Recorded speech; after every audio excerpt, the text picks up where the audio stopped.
So hello everyone, this is AetherNightmare and welcome back to Final Fantasy XIV. Sorry I've been gone for a few days. I've been feeling really under the weather, and then yesterday my power went out because a tree fell on one of our local transformers. But I'm back, so I might do some side questing stuff first, just because I want to get things cleared up and available to get my dailies back, and because I've also completed one of the crafting quests, and would maybe like to do more with some of the land quests as well. So I'm going to... I don't know, should I start with those or should I start with that? Let's get this thing out of my inventory lest I accidentally ditch it. So I think I was blacksmith, the blade that was broken. And let's map that out to apparently the shroud?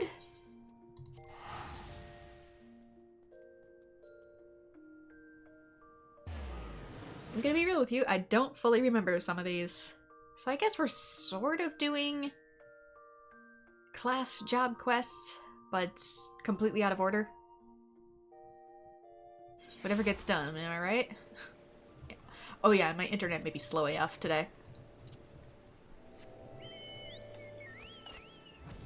Both because of the power issues and also weather. There's snow again.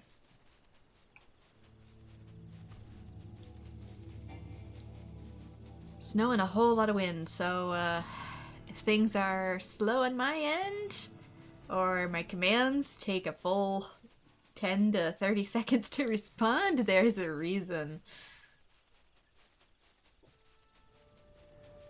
The ping is probably not with us today. Oops. I'm assuming I need to talk to Drake. Have you made a replacement titanium lump hammer? I sure have. And as you can see, oops, I can't point to it. You'll have to just look at the bottom left yourself. I actually did make it somehow with my own two hands.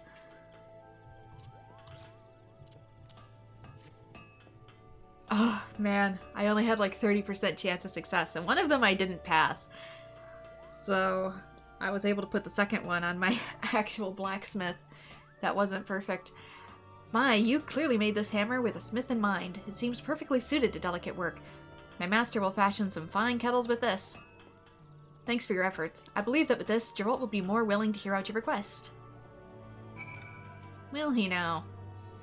I heard what you did for me, so come on, show me the sword. Now I ain't got all bloody day. What sword? Ah, this one. If I ain't mistaken, and I rarely am, this is an adamantite blade. Pure, too.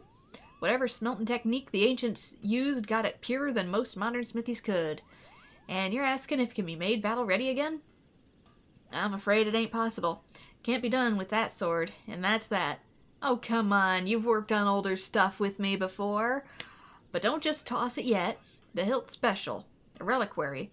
Means there's a saint bone or something inside. Reckon this sword is a treasure because of that.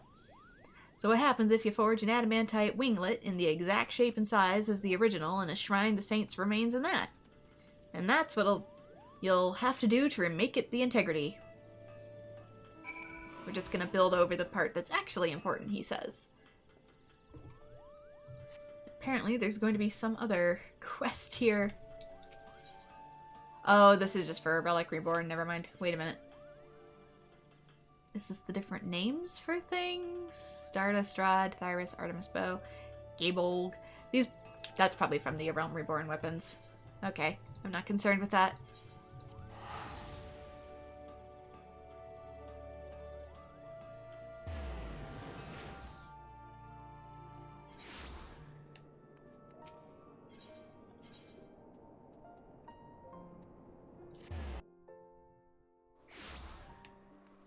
Okay, let's drop this sucker off. Which means that probably wasn't the final piece of that quest. Have you found a means to repair the integrity, Master Nightmare? Yes and no. Repairs are out of the question then. I believe the bone in the hilt is Saint Phineas. It was more rumored that the House Gervain owned such a reliquary. Well, if the soul of the original can be passed to a new blade, then the sword must be remade. I dare say Milady's ancestors would find no fault in us for doing so. My mistress can use Saint Phinea's spirit in the final bout of the tourney. Come, Master Nightmare, let us forge her birthright anew. Okay, get to pick more of these. Either craft or control.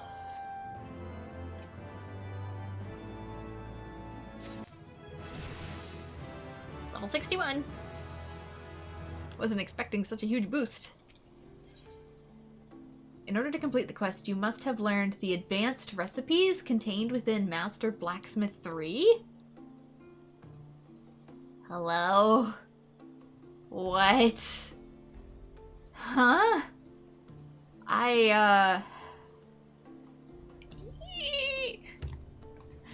Okay.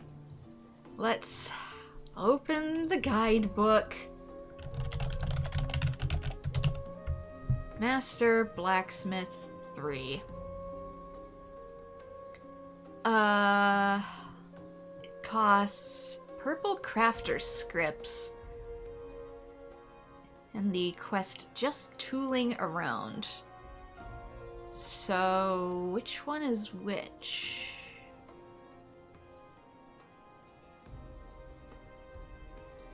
Merchants, Crystoriums. The adamantite ball peen hammer. Learned from Master Blacksmith 3. This esoteric tome, the third in an equally esoteric series, contains advanced smithing recipes that can only be learned by highly skilled blacksmiths. Unlock requirement. Just tooling around. I might accept this for now, just to get it into my repertoire, but I probably won't be able to finish it. Master Nightmare, the final round of the tourney has begun. Milady has won 6 bouts with ease, and those who dismissed her skill as mere luck have eaten their words. The crowd is in awe of her strength and fury. Why, I have even heard it said that she is Saint Phinia come again.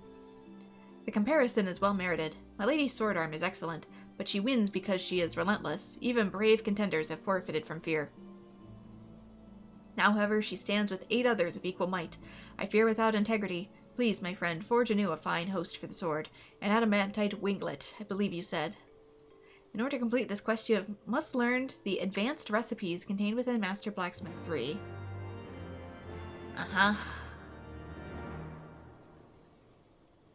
But have I done that before?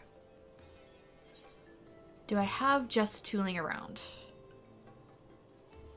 I don't think I do. And I don't have anything in master recipes either. Alright, so where is just tooling around? Okay, that one is for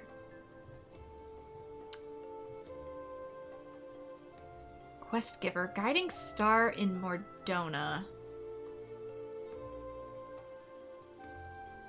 Disciples of Lander Hand. Master recipes for crafting. Show your primary tool to Guiding Star. There's much to see about Revenant's Toll, but Guiding Star only has eyes for you.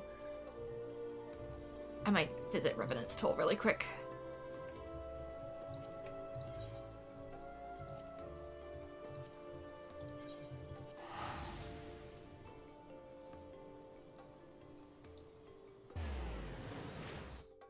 Required items. Ah, that's why they have those. I don't have my current blacksmith one, but I do have it stored in a chest that I can take back out.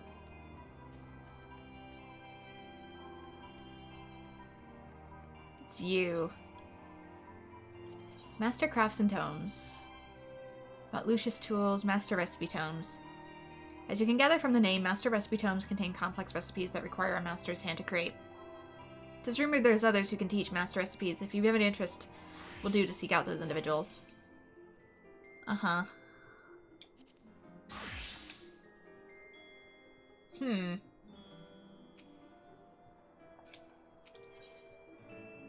That's Labor of Love. About the tomes. As you may gather from the name, the Master Recipe Tomes contain complex recipes that are a master's hand to create. Uh-huh. What do I need for this? Disciples of War and Magic for Labor of Love. Do I have to do that one first? Do I buy it off of Talon? Yeah, I can maybe buy him off of you. I might have already done this. Guiding Star thinks you're good enough. I hope he's right. We're gonna be sorry.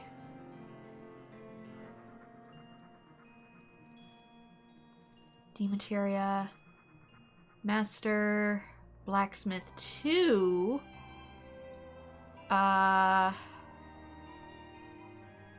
Dark Steel Hook. I need 3.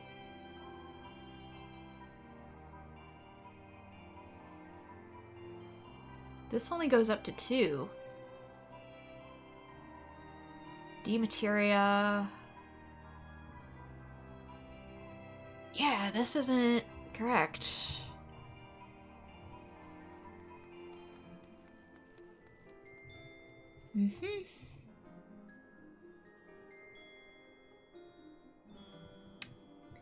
Well, now I'm extra confused. That's an old Charlian. Master recipes, purple scripts. Oh, maybe I need to have done this first, and I've already done it, and therefore it locks at this other place. How the heck do I tell who gives what? Crafter's script, doesn't say which. And there's a whole bunch of exchangers. Well, duh. Some of these I don't recognize. Cretania. Old Charlian. Master Blacksmith 3. Master Recipes 1. This section is unlocked after completing just tooling around.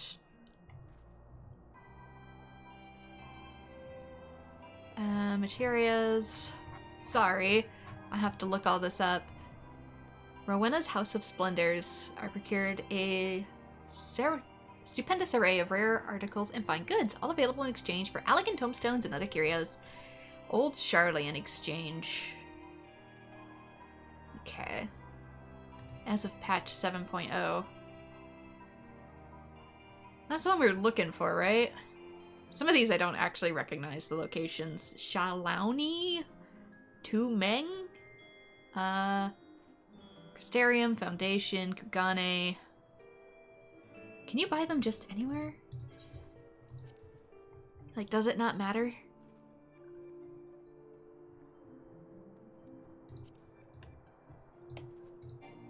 Idleshire. Is there one in Idleshire? Yeah, it says there's one.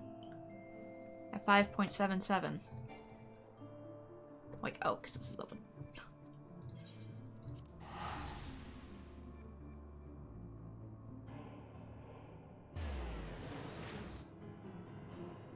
I need so much purple currency.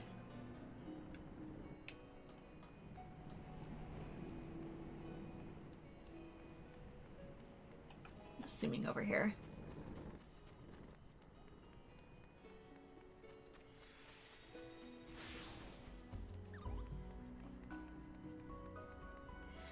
Yeah, here's a script exchange.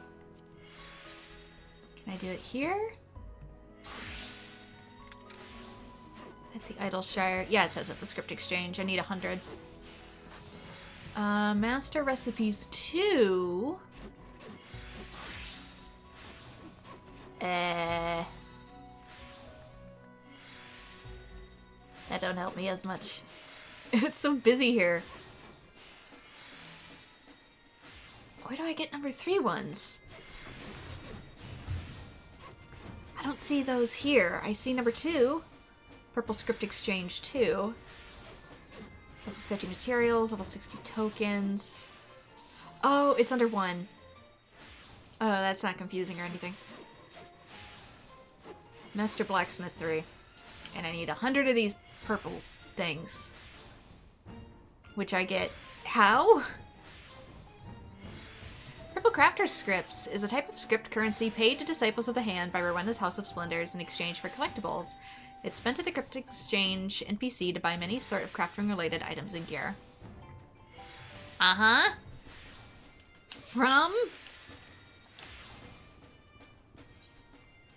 There we go. We get them through here. So if I have any collectibles, I gotta sell them. Okay, so they'll have to be put off until later. Because I need to go and find collectibles, which will probably be something to do in its own time. I see. I get it now. Woohoo.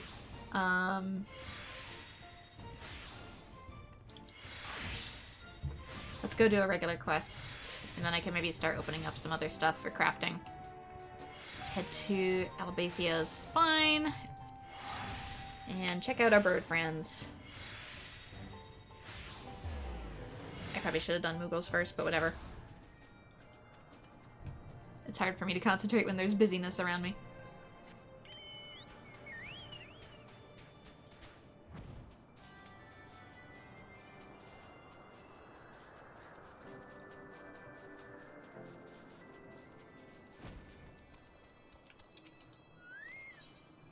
Fishing for friendship. It's cooking up a plan to improve relations with the Zundu. Bren, it is as Linu Vali fears. Ever since Brother visits Chief Sanu, the relationship between Zundu and Gundu is tense. We must do something before tension grows into animosity, disrupting all Gundu and Zundu work together for. Linu thinks upon problem for many sunrises, and decides that Gundu shall host a feast for Zundu. To treat families to banquet is meaningful act among Vanu. When we gather around blazing cooking fires, all grudges wash away like tears in the rain. Linu is to prepare fish for the main course, and so she goes to Vur Sian Siran to make a catch even Inu Vanu envies. Food that the cook catches with their own talons is all the more delicious. However, as essential as the fish is for the seasoning, and Linu wants to impress, so they ask Bren to gather a mineral most precious, Alabathian rock salt. Vunu hold Cloud Sea's entire supply, so Bren must venture deep within Akvandu Vana to where their storehouses lie. Search them and bring back most pure chunk you can find. Linu needs time and concentration to make suitable catch, so she asks that Bren give the rock salt to Brother. Watch Linu return with Cloud Sea's most succulent fish. Please don't get kidnapped while I'm out procuring salt. Please and thank you.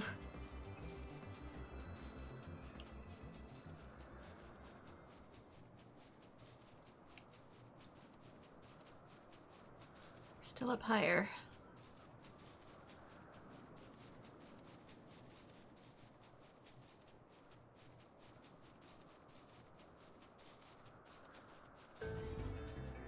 Okay, it's gonna be at approximately this height. These are some big fly catchers. To be fair, I've seen some big flies in Final Fantasy XIV.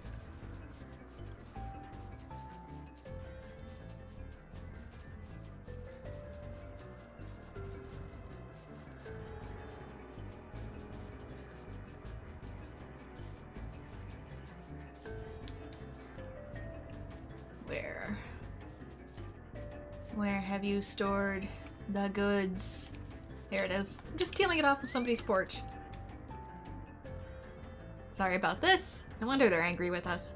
We don't know why us birds are having bad relations. It's not like we're stealing their ingredients or anything. Also, hey there, DJT. We're just doing some society quests and also some crafting quests in Final Fantasy XIV.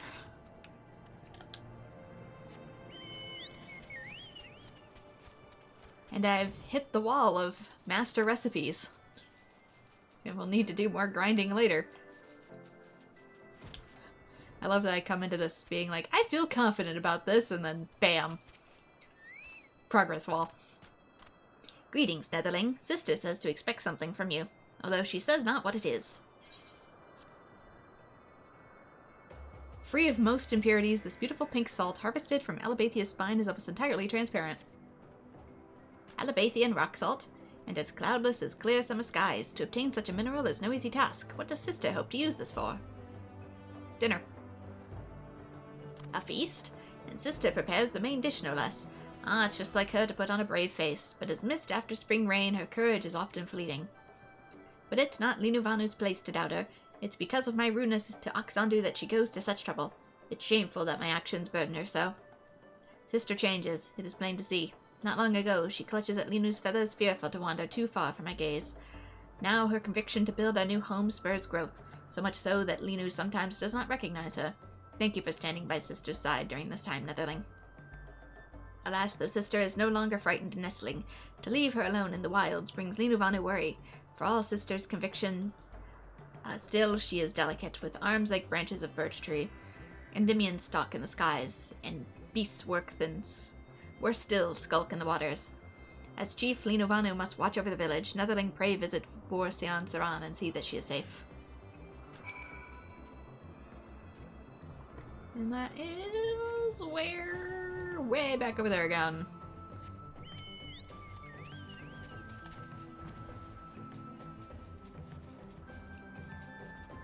Actually, it's be easier if I went down here first. Oops.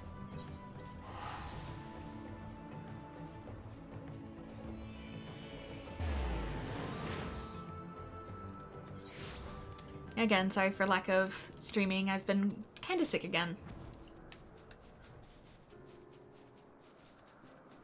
And power went out yesterday. Right around the time I would have streamed.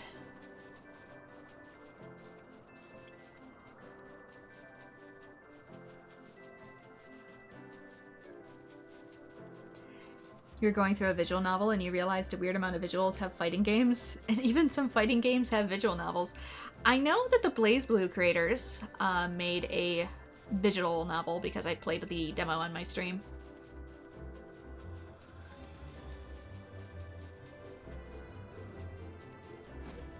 But I haven't played a whole lot of visual novels yet, even though there's some I definitely want to play.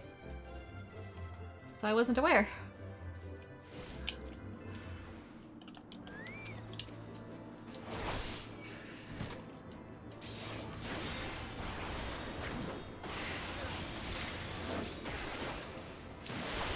Also, I'm only playing as Paladin to level up the quests a little bit.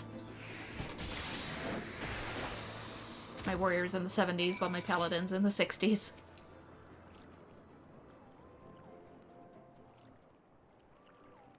There's 2 BlazBlue's visual novels. Didn't know that. Ren, thank you for rescuing Linu yet again. Cloud fishing requires patience and focus. Linu's surroundings fade into background until there's only a fishing line and lure. Linu does not hear the cloudworm steal upon her. Mayhap the worm smells Linu's catch. Fishes so plump, leftovers from feasts, feed tribe for moons. Come, Breda, let us return to Akgundunaki before meal spoils.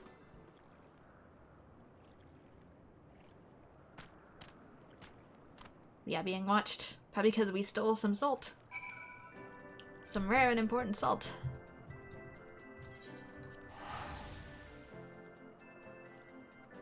Yeah, even the demo I played, I probably could play more of it because the demo, I think, is the initial first route. It's just that I didn't realize until post that it's like nearly 8 hours long, so I got about 2 or 3 hours before leaving it at a stopping point.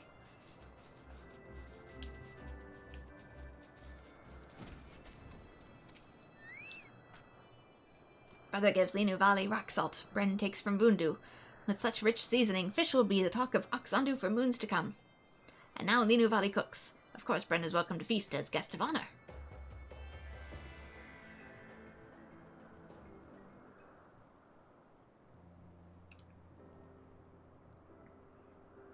But since I no longer have the raw file, I'd probably have to re-record, since I actually recorded a little further than what I actually put up. I just left it at a really good cliffhanger spot. I'd have to go back through it and make all the same choices. Does Sanu know why Hanu, chief of Vundu, wears such ornate mask? The mask is symbol of his power, no? Chief Hanu wants others to believe so, but Linu knows true reason. He masks the feathers on his head, which are thinner than newborn hatchlings. I guess even the birds could go bald. Many chimes, Thief, Unu, and Sanu sit around fires such as this. Sanu still remembers well the power of the dance. He moves with the intensity of the sun itself and drives all darkness into hiding. Linu wishes to one day dance with father's vigor, both to honor his memory and to protect Akgundunaki.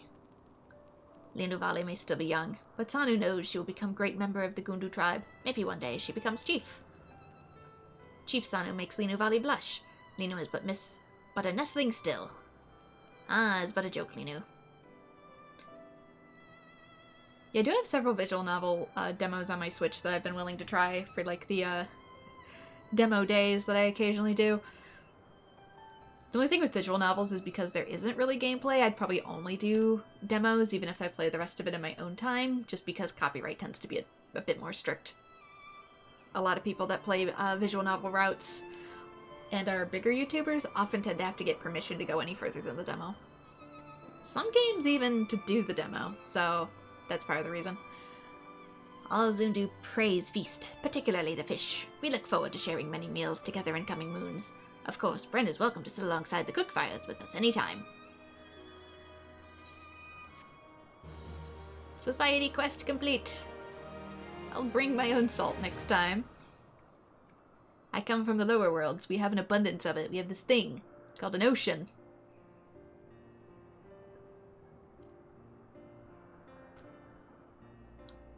Akgundunaki's principal structures have been completed, and the Zunduf have sent flowers in celebration.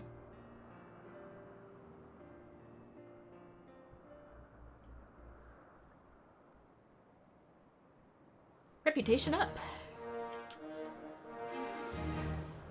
Society daily quests are now available. You now receive experience bonus upon completion.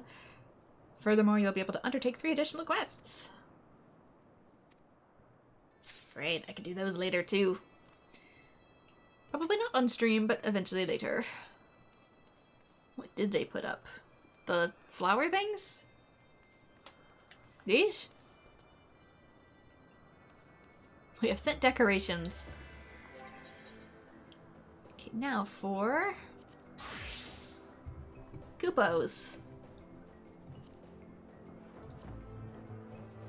I've noticed you get more experience too the further along with the quest. I just don't want to reach a point where it's like, oh, we don't offer any more of those, because I've been cheesing these to level my crafting quests up.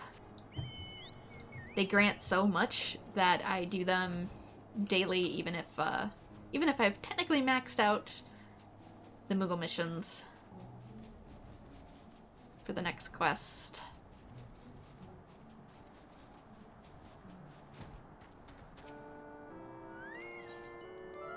Crystalline solution. Master Muglin is fiddling with his hammer excitedly. Ren, I thought it was you. Terracin has decided where next to focus our efforts, Kupo. My paws are itching for more work, and Terracin's next idea sounds like the most challenging yet. Fate Stay Night is a fighting game, and Tsukihime has a fighting game called series Melty Blood. I've heard of Melty Blood. And Umineko also has a fighting game. It does? Umineko is one I've wanted to play for a couple of reasons. One, I enjoyed the original When They Cry anime. And two, it has the same music composer and singer as the Artanelico series. So it has really, really good music.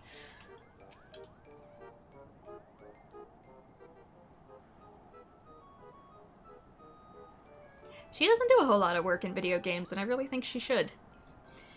Thanks to the efforts of the Y-Off, Barless is now well fortified against any ne'er-do-wells who might wish to deface it. Well, that's what I would say if there was aught to deface. I believe now is the most opportune time to start the core of our... Mogzen, Terracin, Bren, Gulinsberti, he has spoken, and he is livid! Alright, what dragon addresseth us now? Oh, it's you. Old deal, my friend, call yourself. What matter do you speak of? Who is this Gulinsberti? He's an ancient dragon. More ancient than most. In passing, he asked after the Mogmenders and became enraged when I told him of our work here. He demanded I tell you to cease at once. I thought he was only curious, I swear. Please don't be cross with me. Ah, just when things were going so well. Still, I suppose we can count it as a blessing that he did not drive us away by force. Doubtless he is capable. Perhaps the fact he has not means there is still hope for reconciliation. Let us parley with Gulinsberti, for no other reason than to make clear that we bear no ill will towards him. Bren, Mogzen, I would ask that you accompany me. Oldia, pray deliver us to where this ancient dragon resides. Certainly. Hopefully he'll listen to reason. With luck, hopefully we can put this incident behind us soon enough.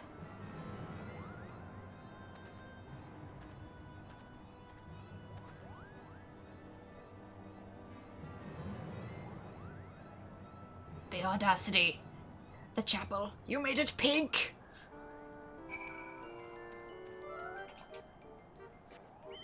It's probably something along the lines of, don't you know I was involved in the original construction and you thought not to seek me out?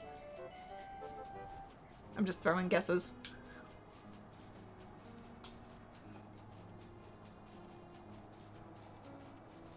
It's probably him.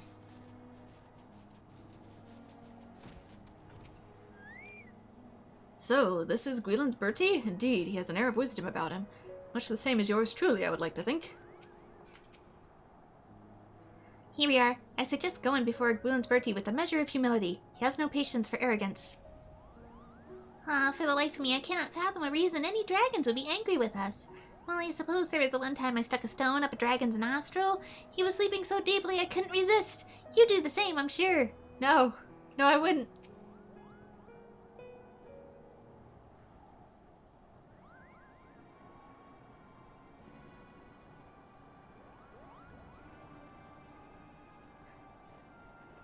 And yet they take out all their range on humans. So, you are the children of man who seek to undo my efforts to keep Barlez forgotten. Enough. Cease this affront and return from whence you came. So he wants it forgotten. Merciful Gwilin Bertie, I feel there is a dreadful misunderstanding. It is not by our own volition that we endeavor to repair the plaza. No, we're here at the behest of the Mughals, and in fact our role is merely to teach them of stonemasonry, not more.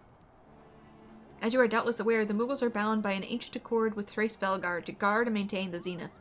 As it happens, several of Thrace Velgar's own brood are, even now, lifting stones in a show of support.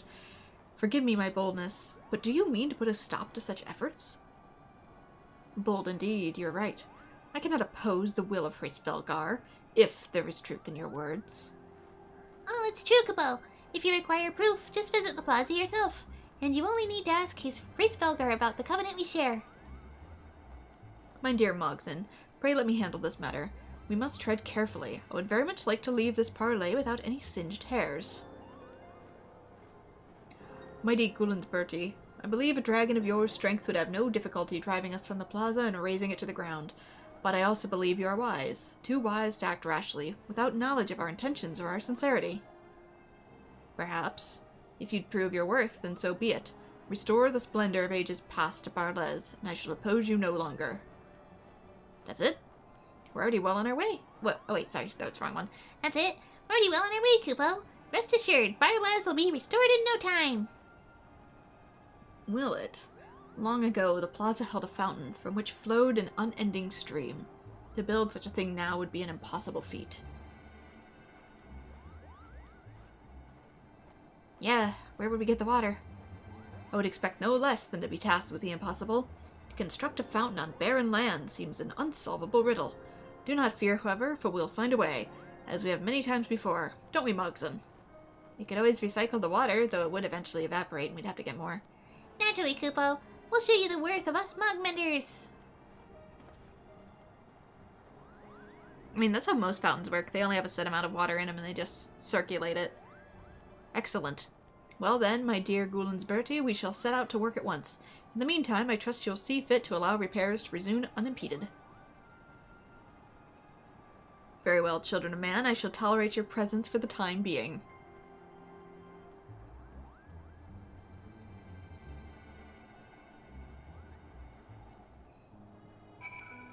Umineko is good, if not for a bit of a difficult read in both the emotional and typical visual novel complexity. You'd be surprised how often visual novels pull a Schrodinger's cat. You mean like whether a scenario does or doesn't happen based off of which path you go down? Or what conclusions characters come to entirely that seem like they'd be core beliefs, but it changed in a different route.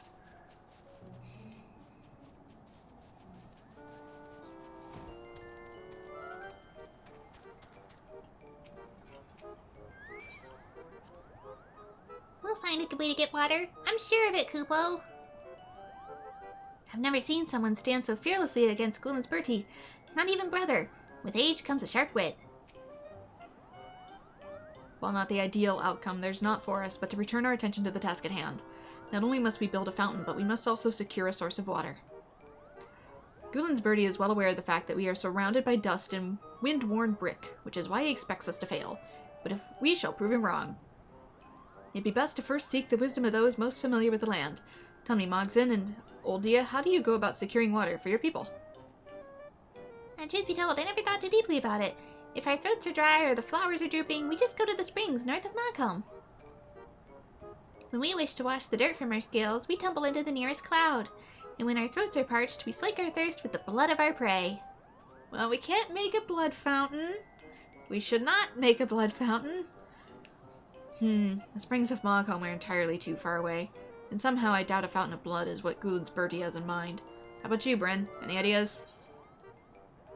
Use of a spring crystal? Why search for a water source when we could make one? I mean, that's kind of what I said before. I don't know if crystals can actually make water. Make one, but how would we... Bryn, I could kiss you. Of course, the Rose Knights of Camp Cloudtop. They keep their stores of water plentiful with the spring crystals found in abundance throughout the Sea of Clouds.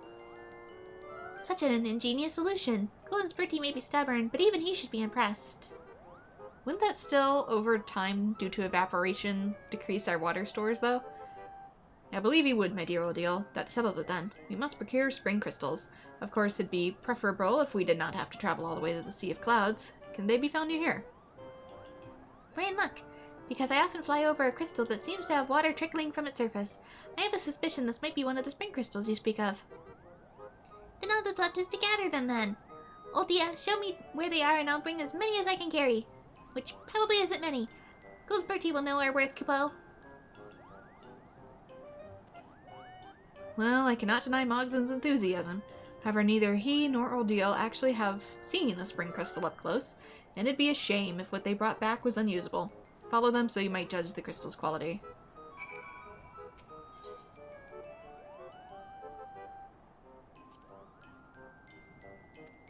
Okay. Go find a crystal deemed suitable. Oh, the way up there. That's a ways away. So I'm guessing this centerpiece is going to be the fountain.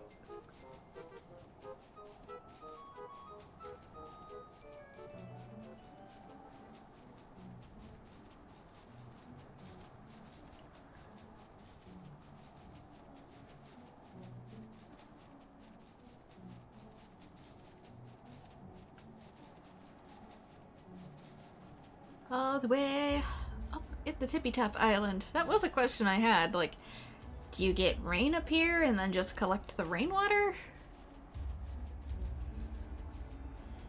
Because you need a water source, and it feels like it could very easily be lost.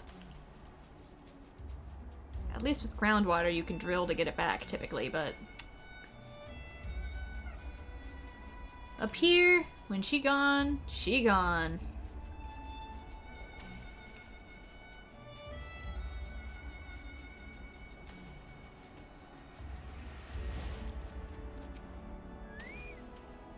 Here it is. Now all we have to do is carry it back with us. Luckily there's 3 of us, so that should be no difficulty. Except I can't fly, so you guys are gonna have to glide it down some of the steps yourself. Oh, Bren, I didn't know you were following us, Kupo. Look, there's water trickling from the crystal. Surely this is what we seek, yes?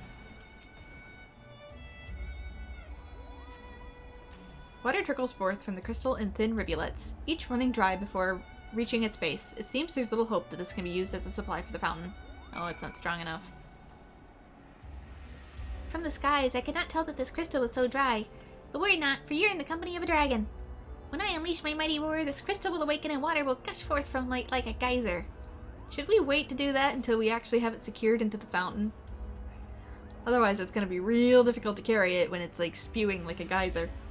I simply need some time to gather my strength. 1 century should do the trick. Oh. Brother was around that age when he learned to roar. No, we might need to get another dragon to roar then. You cannot wait even 100 years? No. No, my lifespan won't allow it. I pity you, truly. Well, I suppose we'll have to ask Brother for his help again. I am certain this time we can skip the trial.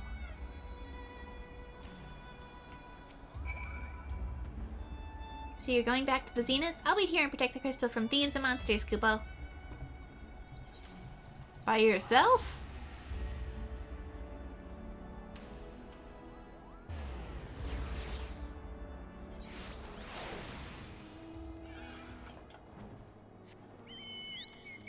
Poor Koopa's probably like, I said that, but I have no idea how to go about actually doing so.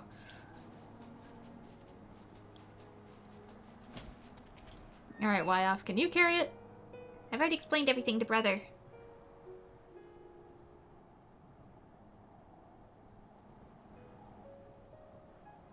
Well met. My brother tells me you wish to borrow my strength again. Sorry that my species is so scrawny. Moogle's even more so. You mean to awaken a crystal? A simple matter. Very well, you have my wings. Climb atop my back and guide me to the crystal. Oldia, you stay behind. Bren, if we should become separated, return here and my brother shall summon me. I wonder if you eventually become the Mount then, for these quests.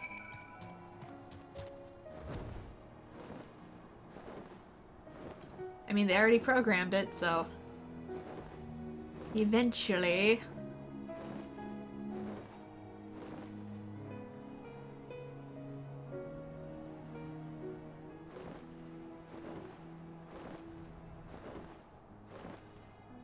all these dragons really be like, you're not much bigger than a baby dragon, yet I expect you to fully behave and function as a strong adult one. Maybe emotionally, but physically...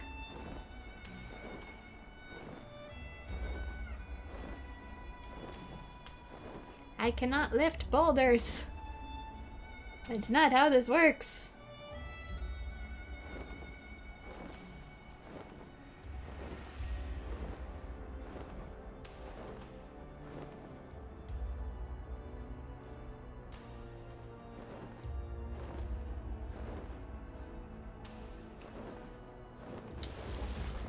There it is. Let's roar.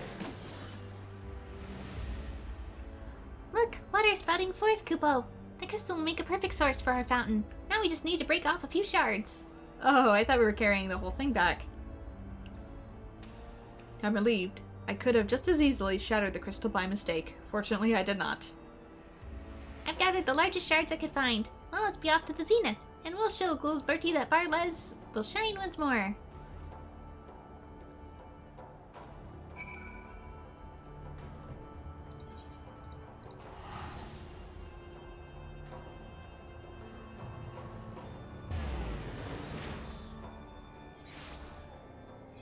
You're actually kind of surprised there isn't a Kingdom Hearts fighting game, or at least Sora wasn't into Stadia.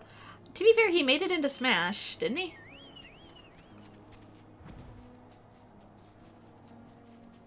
Some of that might also have to do with Disney. Square Enix may own a lot of the Final Fantasy aspects, but Sora is dual custody. Golens, Bertie, we have no choice but to let us build in Barlez now, Kupo.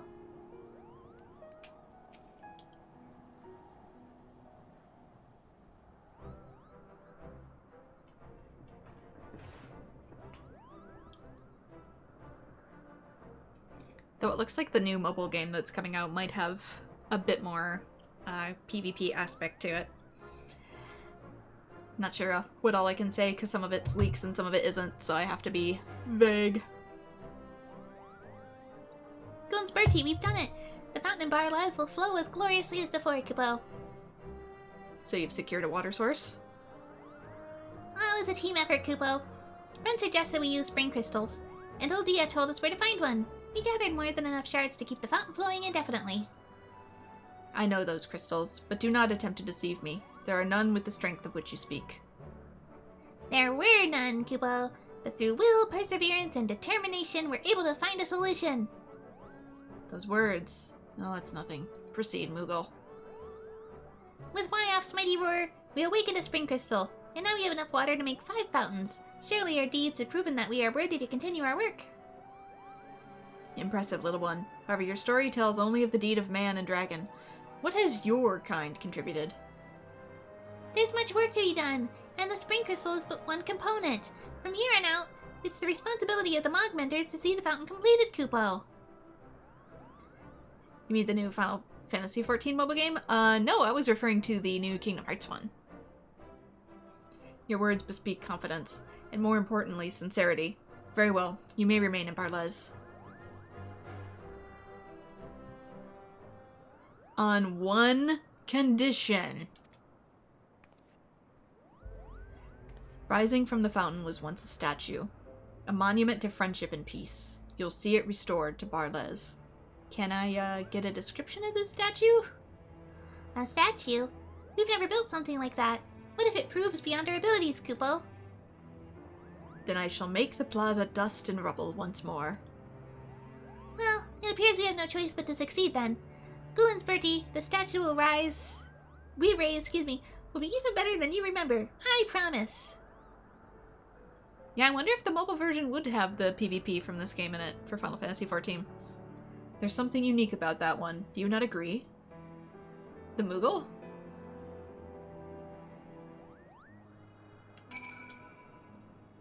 What can be wrought by the hands of man, Moogle, and dragon? I'm eager to see. Yeah, please do not just upend my work while it is still incomplete. How can you not be done, says creature that lives for centuries. Some of these take centuries to build. Hold your scales.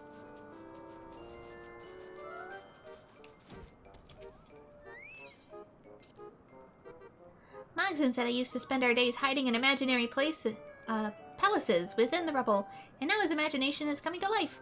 He's come quite far, I must say. What kid doesn't do that?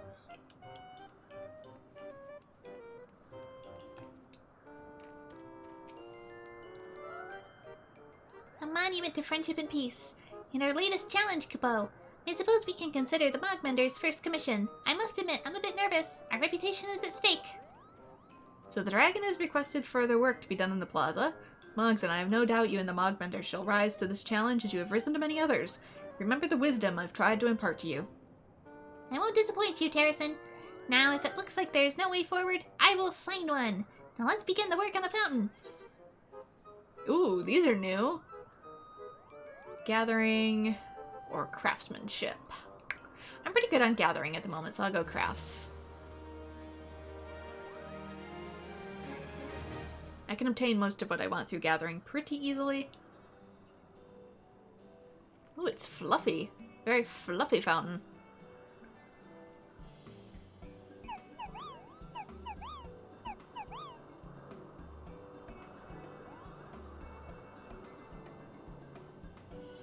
Thanks to your effort, the Fountain of Barles has been restored. Continue assisting the Mogmenders to see repair of the plaza completed.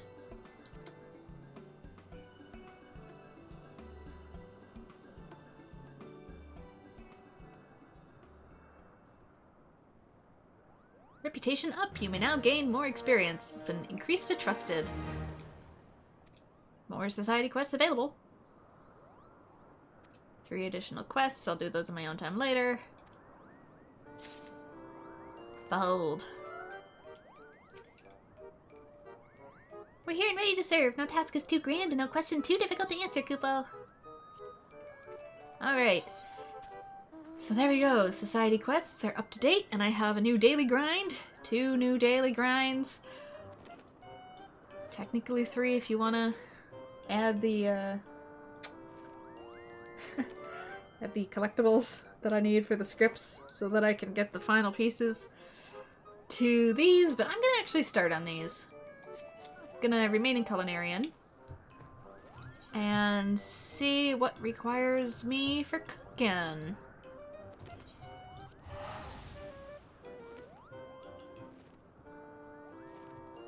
Since I want to get these started, because then I can start weaving them more between the MSQ. But they must be begun. Oh, that's right, Easter! The little baby chocobos. There's a quest for this somewhere in here. It goes, I think it said until the 20-something, so I have time.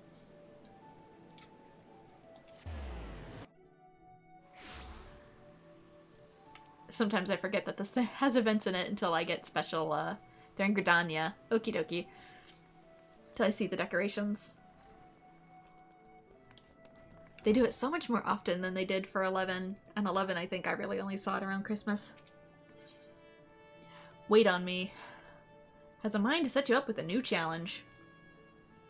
Well, if it ain't Bren, ever a sight for sore eyes. You've been keeping at the cooking, I shouldn't doubt. Skilled as you are, though, I reckon it's a struggle for you to keep things interesting. It really do be some days. If that's the case, and you're anchoring for a challenge, might be as I can introduce you to someone. You know, the missing member? It's the tavern what's owned by Roswin? The lady captain of the Sanguine Sirens. Entire crews formed of members of the gentler sex, though gentle ain't a word I'd ever use to describe that lot.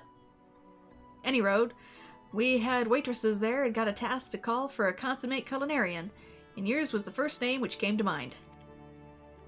If you reckon you might be interested, take yourself over to the missing member and make yourself known to the Mel Coco. She'll tell you what she needs doing.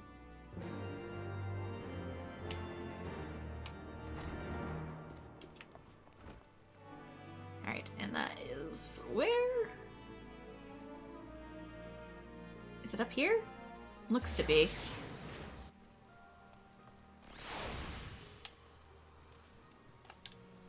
Eggs! Eggs everywhere! And the fun music. I can see myself using this music in future videos. Greetings and welcome to the missing member. Do you have a reservation? No, I'm here to study. You're Bren of the Culinarians Guild? It's a pleasure to finally make your acquaintance. Linkseth has told me all about you.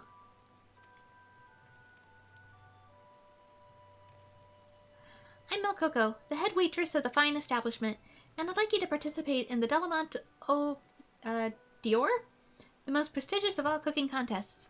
You see, the winner of the previous edition of the contest is none other than our head chef, Hamasi Tia, and he has a right bloody bastard. So many Tias. Anyway, what I mean to say was, he's an insufferable man. But don't take my word for it. Speak with him yourself, and you'll understand. You'll find him inside the restaurant, doubtless with a self-satisfied look on his face.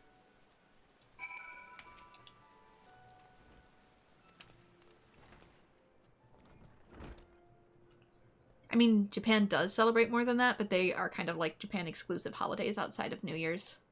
New Year's, I think, is one of their biggest ones. Whereas Christmas there is sort of more just a capitalist holiday in which they like the lights and the aesthetic of it, but they don't celebrate it the same way the West does. However, on the other hand, New Year's is way bigger. Here to dine, are you? Too bad. I cook only for the Sirens or guests with reservations, but I'm busy training the award ceremony for the Delamont Dior. As this will be my second victory running, expectations will be higher than ever. Shall I play the unassailable champion, carefree as you please, or shall I be unsentimental in triumph and shed tears of joy? No, wait. Now that I think on it, I could also show disgust at the lack of sport. There's just too many ways to win.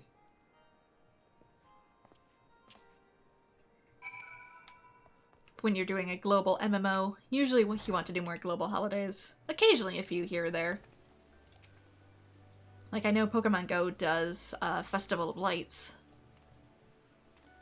which is more India. Or Colors, excuse me, Festival of Colors. Smack me upside the head. I trust you now understand my meaning. Every word his fairly oozes conceit, and it makes you want to shove a hot skillet down his smirking bunghole. I beg your pardons for the language. I forget myself sometimes. Now, as much as I hate to admit it, Hamasi Tia is very good at what he does. Otherwise, he wouldn't have won the Delamont Dior in the first place. Nor would Captain Roswin have hired him to treat her crew. Word of his culinary skills has gotten out to the locals, and our place is now constantly booked out moons ahead. But all of the fame and attention went to Hamasi Tia's head, and these days he swaggers about as if he were the 12th gift to our taste buds. Why, if he doesn't like the look of a patron, he'll refuse to cook for them. And that's assuming he even turns up to work. Can you believe the gall of this whoreson? How does he stay employed? How does he earn enough to live? Oh, but there I go with my cousin. You must forgive me. He sounds more like he'd be better suited to a really fancy house husband than a chef. At any rate, I trust you now understand why I want you to enter the Delamont Dior so you can beat Hamasi Tia and put him in his place. Such a heaping helping of poetic justice it will be. You've gotten the best of the chef's bane. I'm confident that you have what it takes to win. And lest you worry, the contest won't be for a while yet, so you should have ample time to prepare. I'll have more details for you before long. Please come by again. Quest complete. The next Culinarian quest will be available from Mel Coco upon reaching level 53. Level 56! Has news for you regarding the Delmont Dior.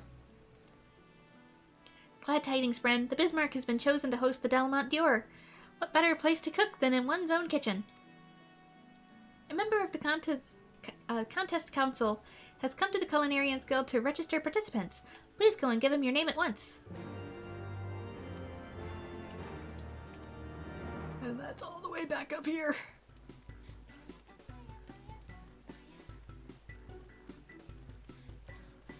Yeah, Japan has plenty of other holidays. It's just that they don't celebrate them globally. Oops. Whether they be regional holidays or just local festivals, which we have here too. Where am I going? Culinarians Guild. Brain took a second.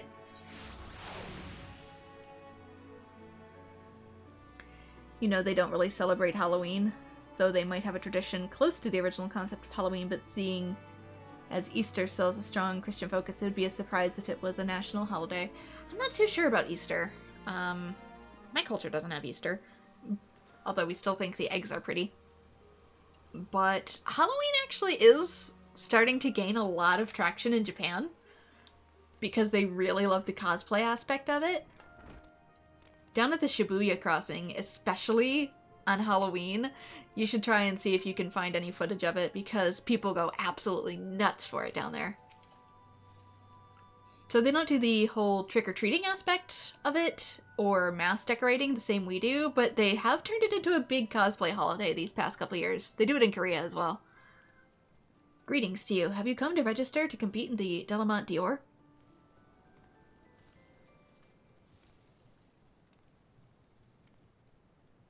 So kind of how like they think KFC is a Christmas tradition because Colonel Sanders looks like Santa Claus to the point that you have to like book way in advance to get KFC for Christmas. They kind of have done something very similar to Halloween. AetherNightmare, is that correct? Very good. We look forward to seeing you on contest day.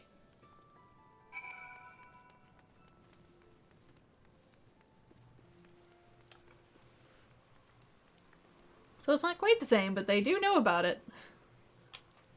Wait, Crystal is here.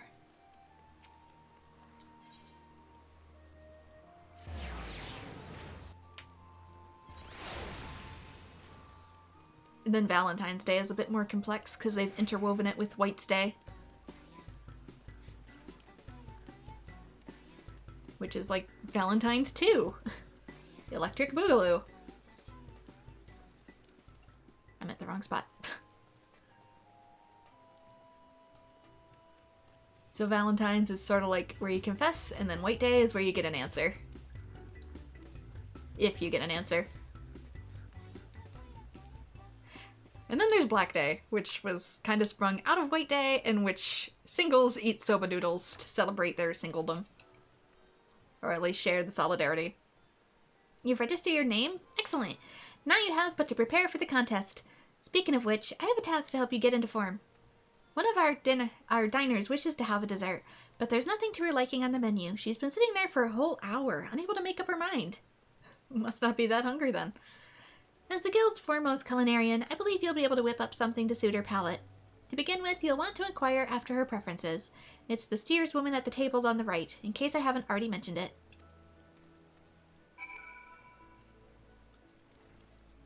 You'd prefer to have fast food on a Christmas than dinner. To me, it kind of depends. I can't really have it, any fast food anymore because of the onions, but... Ugh, all those sweets look so damn sweet!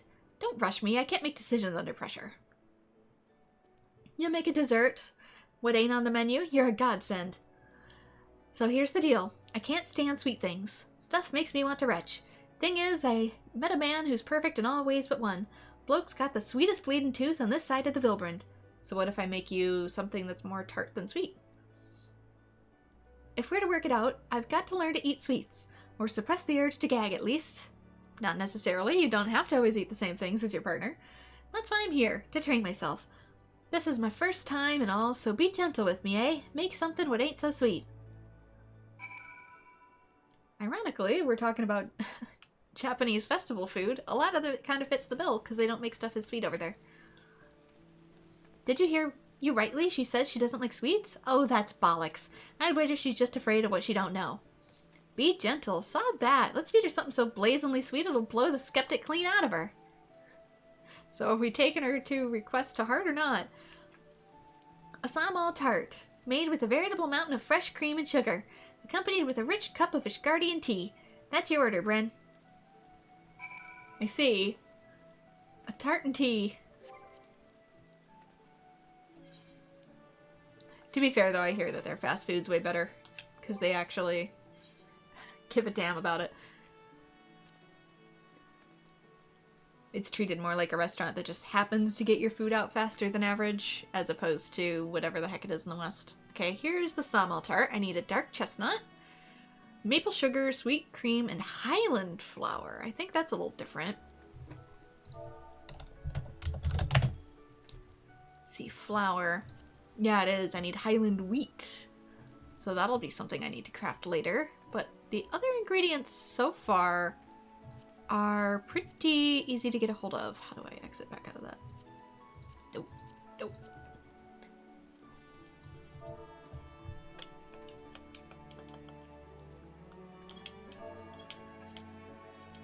How do I return it back to normal?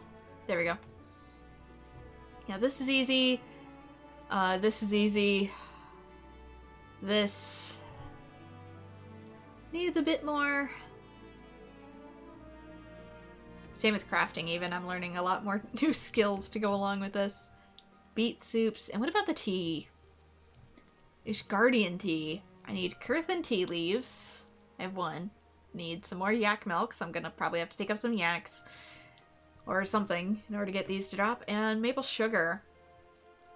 So I'll probably queue these up. Get them made in my own time through running around and crafting. And then do like I did in the A Realm Reborn.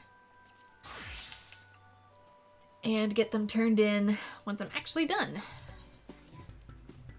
Okay, this time we need to go down.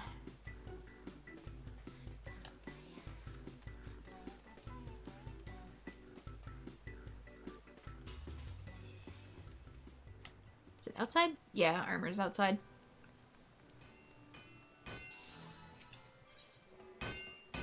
The breaking of Blandsteer. Ah, Bren, the very armor I was hoping to see. Have you a moment or two to spare? It's about Blandsteer. Ever since he lost that contest, he's been keeping a distance from the forge.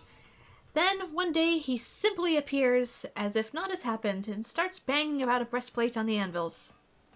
He crafts an entire suit that mumbles something to the effects of understanding the true nature of armor. When asked what he was on about, the daft old sod says he intends on doing his own work and looking for a battle in the wilds. Now, Blandsteer's a big lad, but he couldn't fight his way out of a fishing net. I've tried to talk to him about it, of course, but you can imagine how that ended. Which brings me to your part in this, Bren. I suspect he'd more willingly lend an ear to someone whom he's not so inclined to despise. You'll find him loitering in his usual spot, if you have a mind to convince the stubborn Auroch.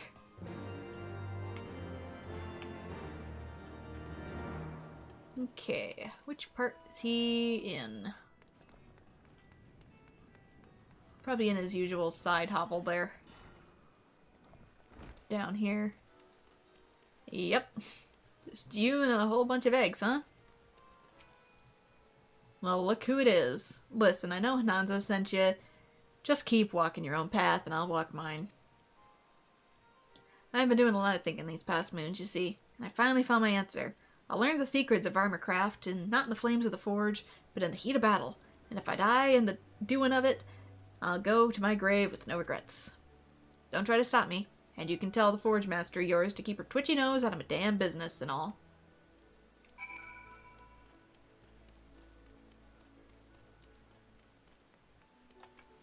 I'm actually further along in levels for this than I thought. So the old buzzard won't listen to you either. It seems an excess of self-reflection has sent his thoughts down an odd track. You're no stranger to combat, Bren. Mayhap you're the right person for the job. I want you to follow Blandsteer, quietly mind, and see that he doesn't get himself killed. Assuming he sticks to his ridiculous plan, you'll find him out near the eyes.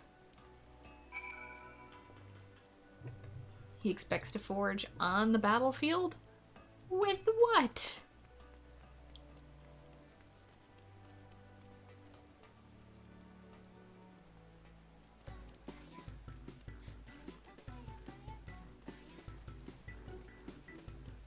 The only good thing about Easter to you is that it fell in the spring school break. I mean, that's probably why you have the spring school break, isn't it?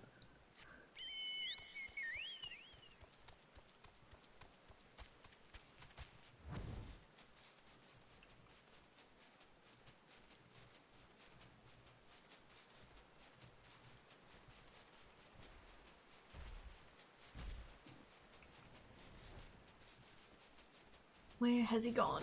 Here he is. Already KO'd.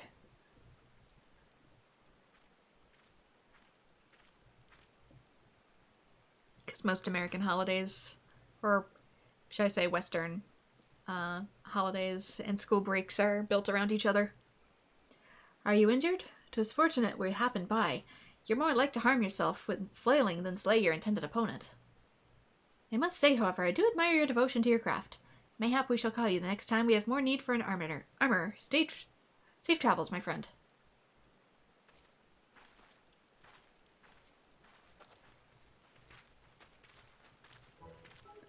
I thought I was a dead man. Clad myself in the finest armor, but I could hardly move, let alone fight.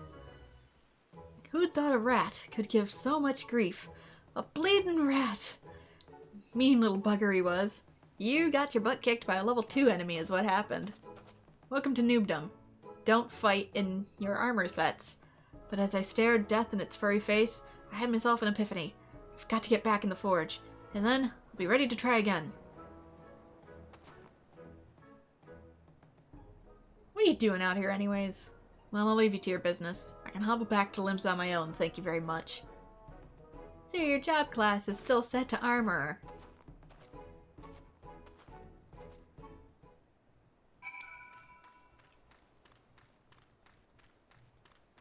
Although now I have questions. I should potentially be able to do it. Yeah, I can do it just fine.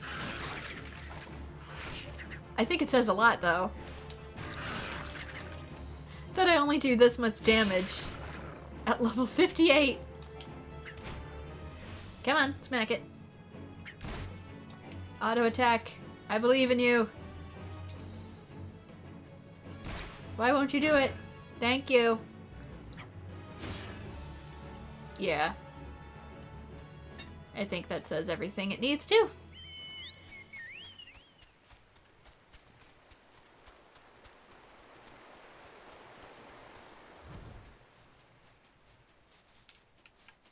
Get yourself a sword! Or any other weapon of your fancy. To be fair, hammers do make excellent weapons, but we must abide by the laws of the universe we're in.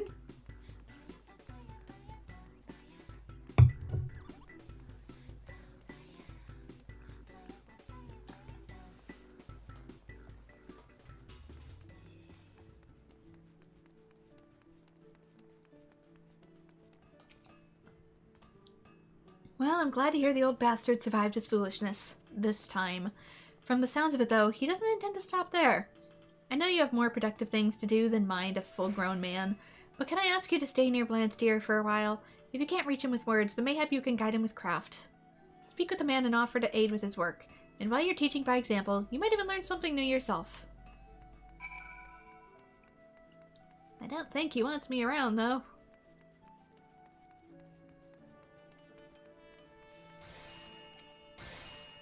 If it weren't for the most heroic of battles. But even a brief scuttle like that made me realize some. I ain't never spared much thought for the folk that wear me armor. Huh? First you tried to stop me and now you want to help me? Make up your bloody mind. Alright, I'll take you on, but I can't promise you'll have much to do.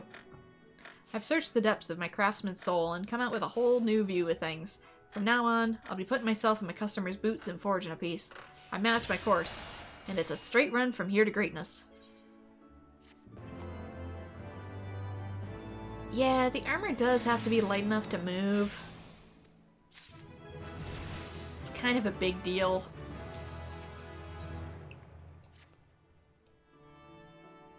You're still willing to swing that hammer for me.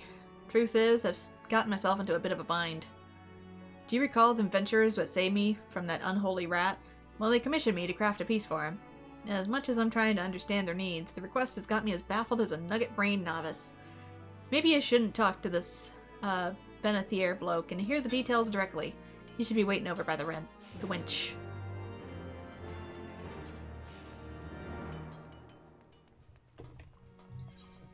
To the bench.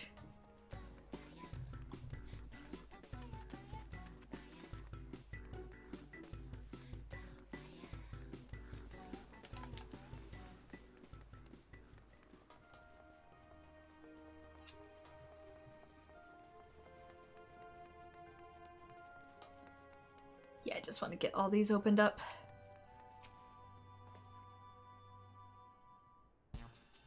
Give me something to do in the background. Greetings, you're Master Blandstier's assistant then?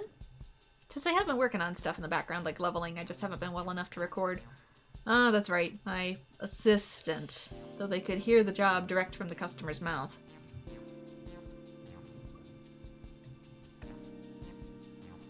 Very well, we mean to challenge a creature of significant might, and seek to seize every advantage. To that end, I would commission a quality piece of head protection for our monk, Sasapiku here.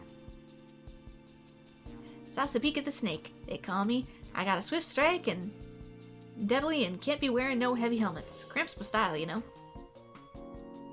'Twas a trial to even convince him to wear the bloody armor. Thus, I must ask that you craft a helm sturdy enough to afford protection, but also light enough that Sasapiku scarcely remembers he's wearing it. Do you see what I mean, Bren? An impossible request. Depends on the material it's made out of. Ever hear of a bicycle helmet? You have the center made out of foam. A vow to consider your client's needs has barely passed your lips, and already you cry defeat. What do you want, Ananza? You've come to feed me on my misery like some self-righteous leech? Then you can bloody well beggar off. I came because I can't contents with you throwing a commission back in a customer's face after you've arbitrarily labeled it impossible. I wager Bren here could forge a piece to meet the specifications. Yeah, we use them all the time in MMA. When it comes to crafting light and serviceable armor, both leatherworkers and carpenters have a wealth of experience. I suggest you head to Gridania. Seek the advice of the respective guildmasters. And what would you bloody know? They don't even work with the same materials. You're wasting your time. But Bren, I'll let you make up your own mind.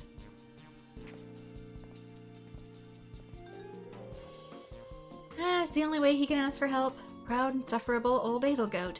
Show him how a proper artisan handles such requests, Bren.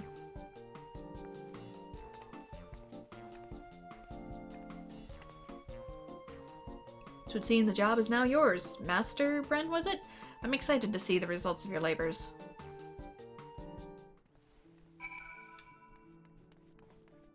Alright, so where I come from, they got this thing called styrofoam. Consult with Gava at the Leatherworkers Guild and with Beaton at the Carpenters Guild. All this is over at the Black Shroud.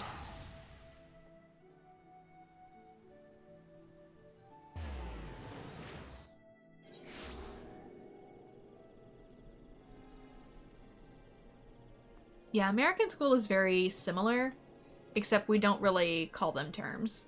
We have different semesters, but they can have big breaks in the middle without becoming different semesters. Semesters only change with the classes themselves.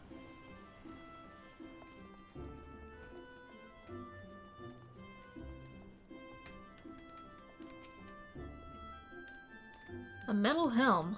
I thought I detected the stench of the forge about you. I must admit to feeling somewhat betrayed. Saying I stink? But I shall not be so petty as to deny your answers, child. As you well know, before one even puts saw to wood, one must first consider what variety of lumber best suits the properties of the piece one wishes to craft. The same can likely be said of armor craft. Amongst the many metals available, surely there is one that retains its strength even when beaten sufficiently thin to meet your needs. Sir, I have to do metal work in order to complete your commissions too, so I don't want to hear it.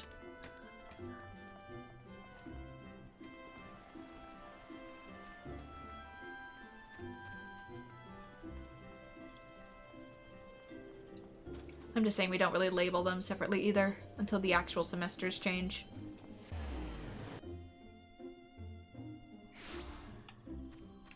least not the ones here in my state, because, fun fact, it's different in every state.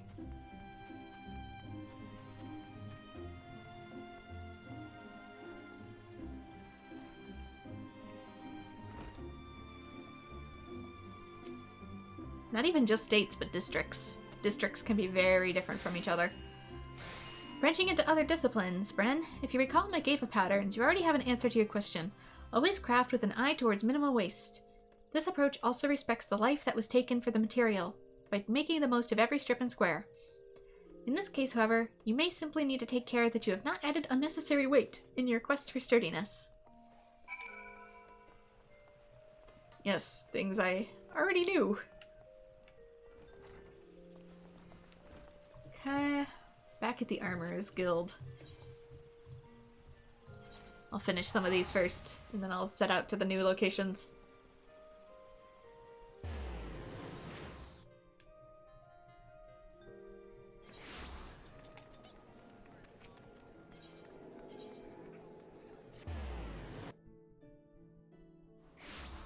Whee!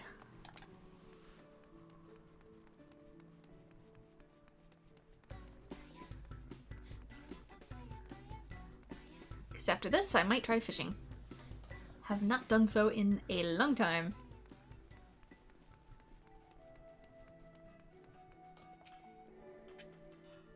Well, what did our artisan colleagues have to say? So in other words, keep it simple and choose a light, sturdy metal.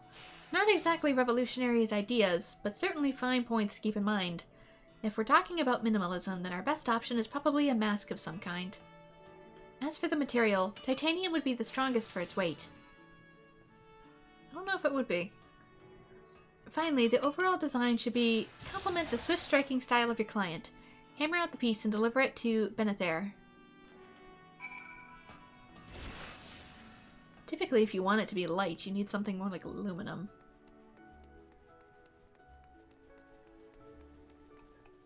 Wait, where am I going? Oh, I gotta actually make it. I'm looking for the next thing of the quest, but I'm dumb. Okay, probably actually in the lower level recipes. I need a titanium mask of striking. I need one of these. So I need 2 titanium nuggets. Oh no, I need a rose gold. Those are obtained through waiting, I do believe. Oh no. Rose gold, nugget is from gold ore, copper ore, and wind crystals. Did I not have gold ore? Level 50 with a star, mining from level 50 unspoiled mineral deposits in eastern Thanalan between 9 AM and 12 PM. Yep, those are going to be something I need to gather, probably mostly in my own time. We're not too far away from it, but also, oof, it's going to be one of those. Or buying it off the marketplace through lots and lots and lots of grinding. You're lucky to have your birthday in the October break. Yeah, we don't have an October break here. Halloween doesn't get a break because I think we moved it over to Thanksgiving. Thanksgiving gets the break. Okay, next is fishing.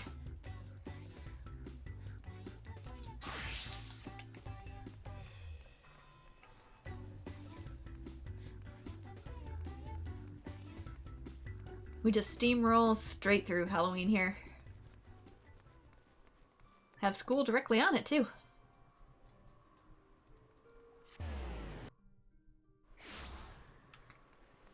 Alright, time for... fish? Is there... oh, it's in here. Because it's the other fish quest that I didn't do yet. Plenty more fish in the sea. Well, if it isn't my old friend Bren, and not a minute too soon. Not that I don't appreciate your company or anything, but I need you to go and deliver something for me right away. Oh, Logo's had a visitor, you see, And not only did the poor fellow have to put up with our dear guildmaster blathering on about who knows what for hours on end, but he left his rod behind as well. Would you mind taking it back to him? If it was just the rod that was at stake, I'd get a lazy guildmaster of ours to take it back himself. But his fellow is a master fisherman who's traveled to every corner of the world. According to Wawalogo, he knows about these secret fishing spots that aren't on any of our charts. Hence why you're the one for the job. Not only can you be trusted to get his precious pole back to him in one piece, but you can have a chat with this chap and learn something useful in the bargain. It wouldn't be due for our guild's angling ace to fall behind in their studies. Mayhap he'll tell you about some far-flung fishing holes that even the famous Wawalogos never heard of, and you'll be able to test your mettle against a whole new kettle of fish. The fisherman you're looking for is an Ellison fellow named Anselme. He's staying at the Drowning Wench. If you hurry, you could be able to catch him before he heads off on his travels again. And away we go.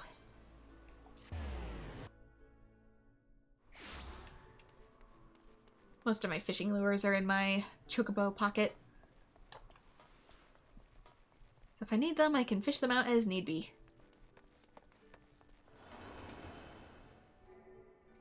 Well, it's time I'm on my way. Another pint at Batteron's particular, and I'm likely to fall asleep in the snow.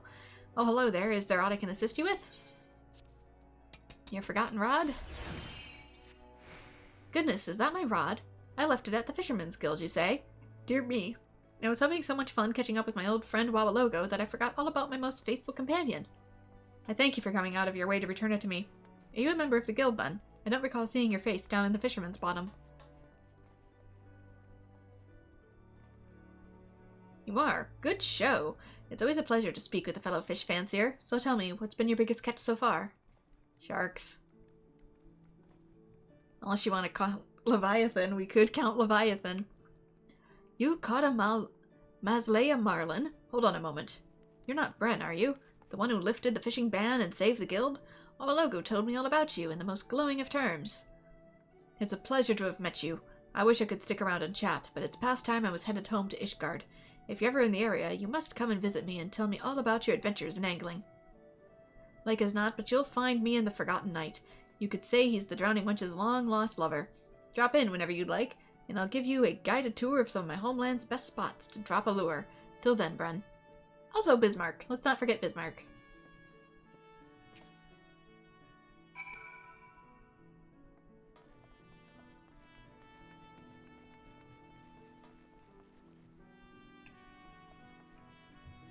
Let's see. Which do you like less, fishing or golf? I actually don't mind fishing. Especially since you can actually eat what you catch. So I vote golf as worse. Because fishing serves a purpose.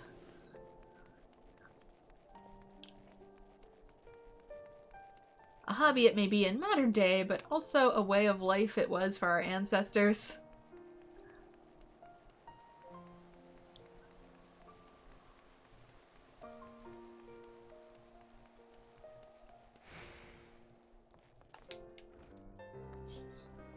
For some people in modern day as well, if you live in a super rural area like I do. Bren, you came. A warm welcome to Ishgard. Well, as warm as it gets up here anyway.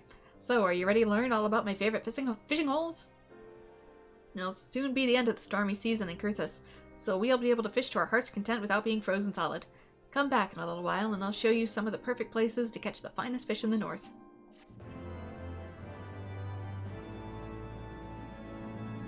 I might be taking them from Kurthus from now on. Seeing as, oh, I'm not. I'll show you my finest fishing spaces as soon as you're high enough level to appreciate them, which apparently I must do first in order to find some yourself, and I'll show you the rest, basically. Does America have horse racing? It does. Okay, we've done culinarian, armor, blacksmith. Guess that makes carpenter next.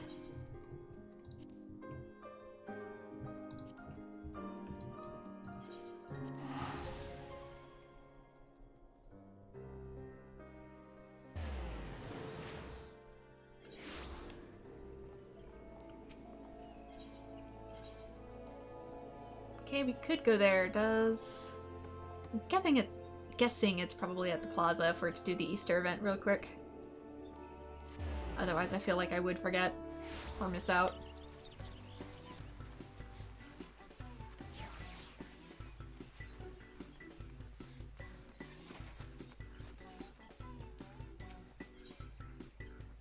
In pursuit of Eggcellence.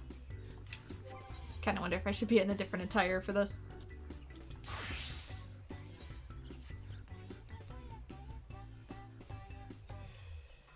Hatching tide is upon us once more. I hope the season finds you an excellent fettle. For my part, Bren, it's an absolute pleasure to see you again. While I have your attention, allow me to expound upon the nature of this year's festivities. Hatching tide has its origins in the days before the 7th umbral calamity, when the 12 sages of an era past appeared before me in startling vision. I've been visited by such dreams ever since, and this year was no exception. I saw a great mass of eggs as vivid as those before you now, borne aloft under the heavens.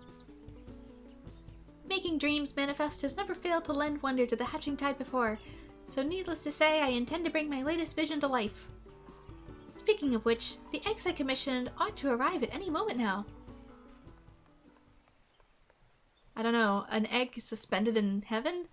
I don't know if you realize, but you just described Zodiark in his unhatched state. Oh, Jahili, it's a disaster. The cart toppled over en route. Thankfully, the driver was unscathed, but I can't say the same for the eggs. Good heavens! I'm glad to hear the poor driver was unharmed, but without the eggs, how were I to breathe life into my dream? Since you actually get to see him hatch in Final Fantasy XII. Don't worry, I'll simply fashion some more eggs myself. Though to create the quantity required will take some time, we already are facing at least a minor delay at this point. If only I could assign someone to help you. Alas, the other dreamers are busy enough as is, and I must see to the schedule alterations myself. I can craft eggs, probably. I made fake Koopa nuts. Why not fake eggs? Same design without the leaves. But wait, Bren, you'd probably be willing to lend a hand. Bren, how wonderful to see you again. Knowing what an exemplary existence you are gives me cause for hope. Are you happy to help, that is? Thank you. The first order of business will be procuring more of the necessary egg supplies from the merchant. Our supplier should be in the market. He's a burly fellow, so he won't be difficult to spot. We can only hope that he has enough stock. I'll need more to go off of than burly. Burly is a common feature.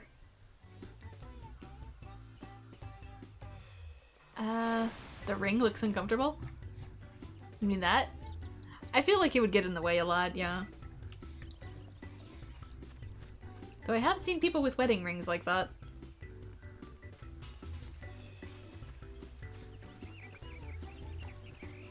Okay, where are we going? We are going over there, but I'll go this way to go this way.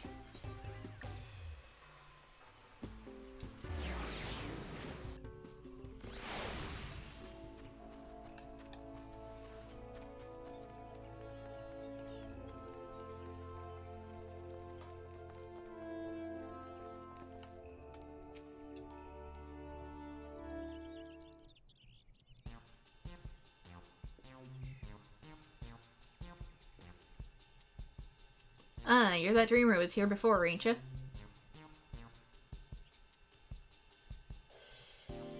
Alright, old mess to be sure. Afraid I'm all out of the supplies you need, though. Is there really nothing you can do for us? We could try making them out of something else. Well, do you have some tatty old odds and ends? Or surplus wares that might be of use? If you want them, they're all yours.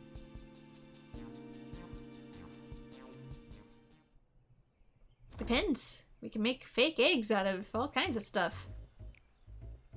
Heck, regular chickens, since we were on the topic of golf, will accept golf balls as eggs to sit on. Might not be exactly what you need, but I'm sure you can cobble something together with these.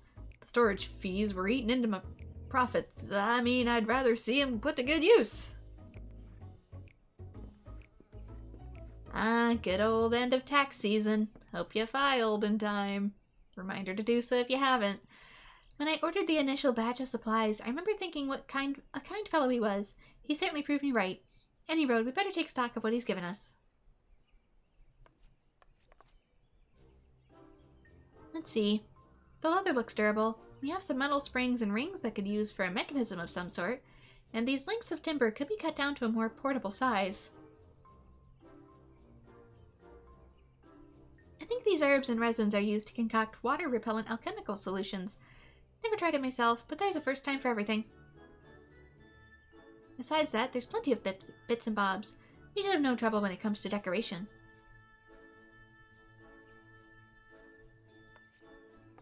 Unfortunately, we won't be able to recreate eggs to heal Solon or Dream with these. We could make something far easier to get off the ground, though. Parasols! The Turk will be making them look eggy enough. Like the spaceship Halloween costumes I keep seeing. You use a clear umbrella and then build like a cardboard base around it towards the bottom and then add streamers below that. So your head is looking through the umbrella and then you're carrying around the cardboard UFO body. It looks like a little... They're so cute. Little UFO. Any rounded object looks like an egg from far enough away. It's science. The shell makes the egg, as they say. Do they say that? Anyway, we should paint them. I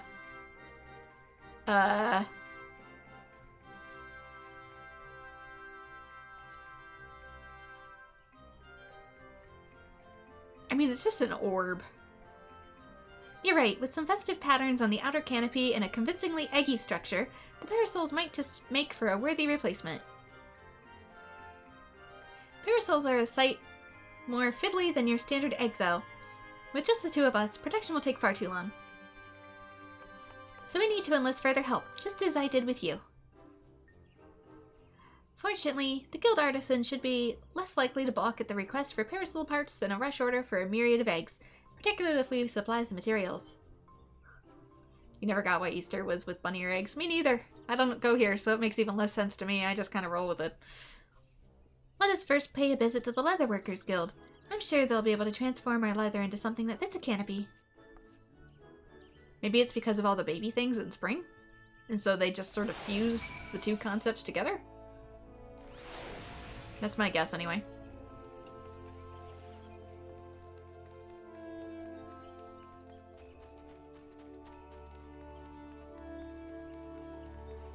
Right, gotta speak with Gava.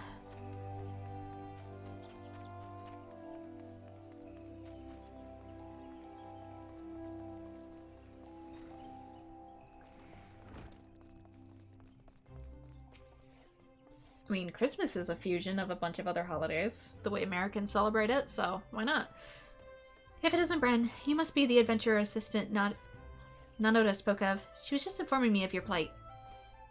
Many of our apprentices are looking forward to the Hatching Tide celebrations.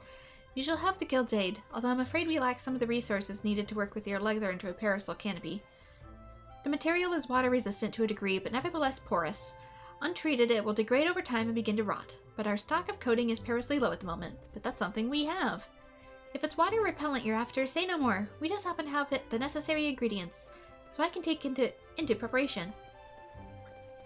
In the meantime, would you like take this Will you take this timber over to the Carpenters Guild and request that they craft a parasol frame? We can meet up by the Black Rabbit's trader's stall and on.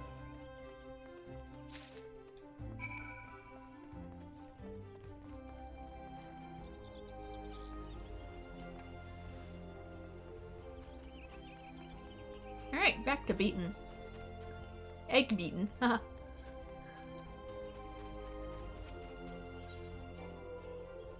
To the Scrambled Eggs Guild.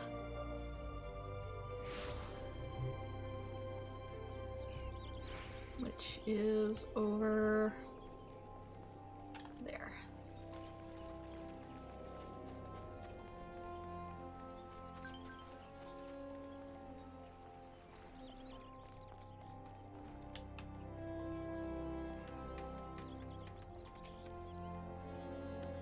Why, you stand there like a frightened school child. If you need something, speak. I'm standing here like a frightened school child.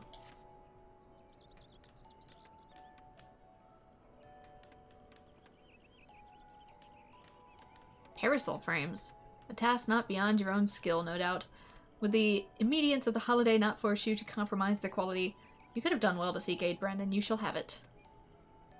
The young lambs in the acorn orchard await their festivities. For their sake, no effort will be spared in the parasol's preparation. Shall we commence work right away? Let your associates know that the Carpenters Guild has the matter in hand.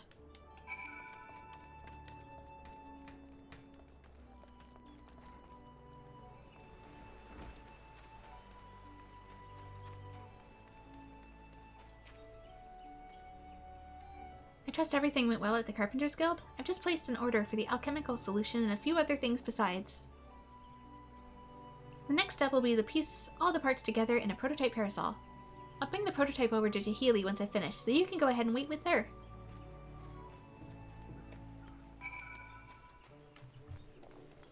Back to the amphitheater. How big is this egg gonna be? I keep thinking in my head that it's gonna be like a big egg UFO.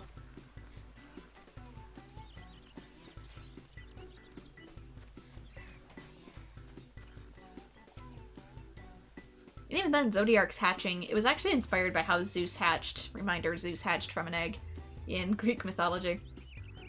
Welcome back, Bryn. You'll be pleased to hear that I've adjusted the schedule to accommodate our little mishap, and all is set to proceed. How fare the eggs?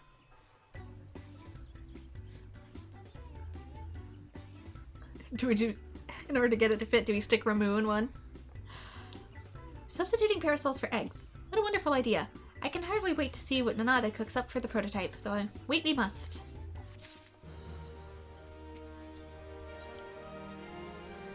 Exceeding expectations. Nanada will surely be along any moment now.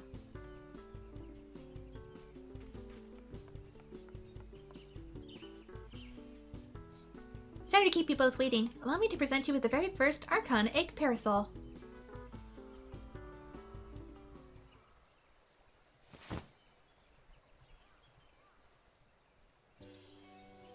Oh, maybe I can finally get my first parasol.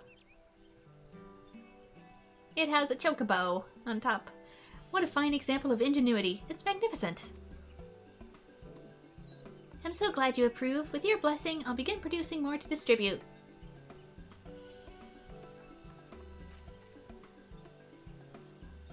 To which Gava's probably like, oh no, I've succeeded in accidentally creating mass market goods. In the meantime, we find ourselves at a loose end. Stuff that people will only use once a year. It goes against my philosophy. But we cannot let Nanada outstrip us in the hatching tide spirit. There must be more we can do. Let's show off our parasol to the townsfolk. Perhaps we can drum up a crowd with the promise of gifts? Let's just show it off. See what people think.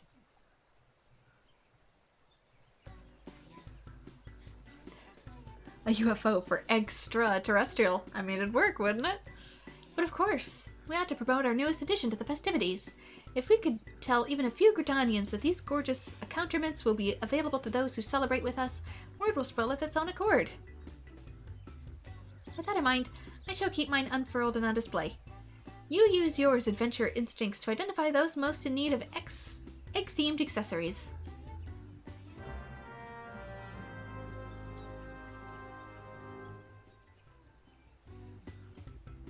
I mean, with the way it curves down, it's sort of like a singles parasol. Nobody can really share it without you.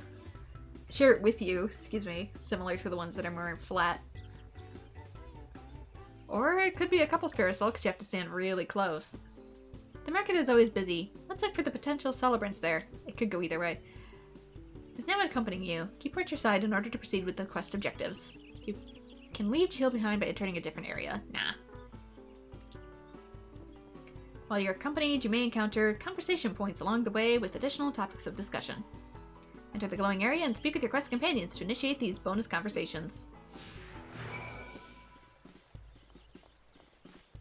Right. Where are we? Guess this way. I'm not used to having a party member with me. Oops. Hopefully she can't get stuck on the geography.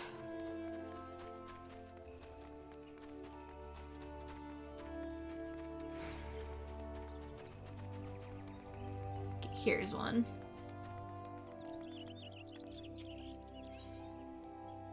Discuss the decorative basket.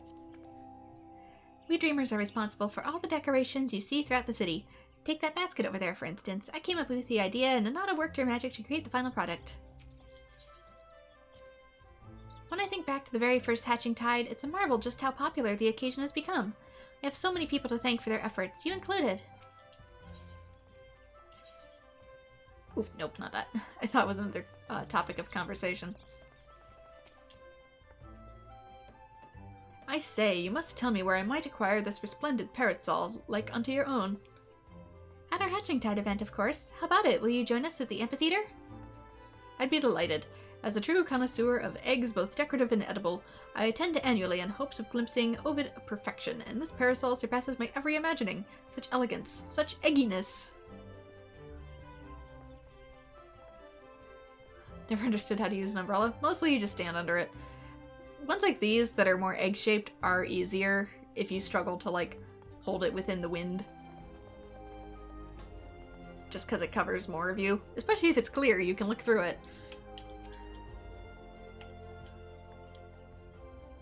Why, that parasol is an absolute delight. It's not often you see that level of craftsmanship paired with decorative flair. It might be the finest egg-inspired parasol I've ever seen. Might I ask who is responsible for this masterpiece? The thing is, most of the time, umbrellas are more for, like, if it's just a straight downpour. But most of the time here, whenever it rains, it also storms, which means it rains sideways, which makes it kind of useless if it not outright destroying the parasol itself. The Leatherworkers Guild, the Carpenters Guild, Black Rabbit Traders, and our Dreamers all had their parts to play. If you join us in celebrating the Hatching Tide, you can receive one just like it. Ah, I should have known the Guild's artisans were involved. If that means getting my hands on a parasol, I'd be more than happy to take part in the festivities.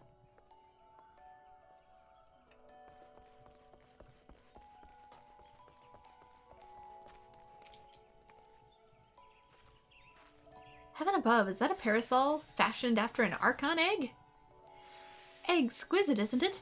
If you join us in the amphitheater, you'll receive one just like it. For years I've searched for a parasol as darling as an egg, getting sunburned and soaked by turns, and you offer me one free of charge. 'Tis a Hatching Tide miracle. Of course, some parasols are also for the sun, rather than the rain. I expect those will tell all and sundry about our parasols. Our work here is done.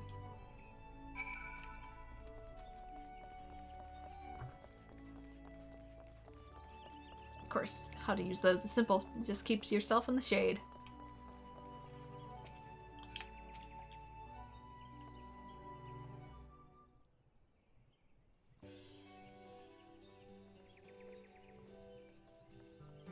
You're also the type of person who doesn't wear coats. We'll see about that here.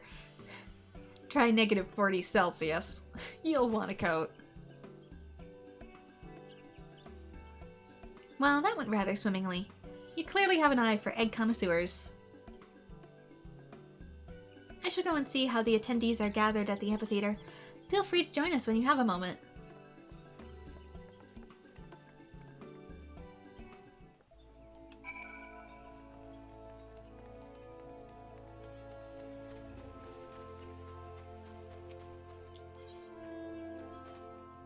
Yeah, we're expecting more thunderstorms and stuff this week too, so we'll see how well my schedule is able to cooperate. We've kind of been getting absolutely pounded with storms recently. Either every week or every other week. A lot of Michigan, for example, is even today, over a week later, still without power. So, yeah. Sorry about that. There's not a whole lot of footage of it, because we're pretty rural up here. But we lost entire forests because of that ice storm. It snapped all of our trees clean in half. You can find footage of them falling over. Like, they just completely bend, and then they snap. It's as if an invisible hand is coming down and bending a tree like a stick and just snapping it in half. Because the ice was so heavy. We're still recovering from that. And now we have potentially more coming. Of course, when the trees fall, they don't just fall exclusively in forests, they fall on all our power lines, which, yeah. The folks you gathered certainly are enthusiastic about showing off their parasols. Fortunately, no one's lost out an eye yet. Why would they?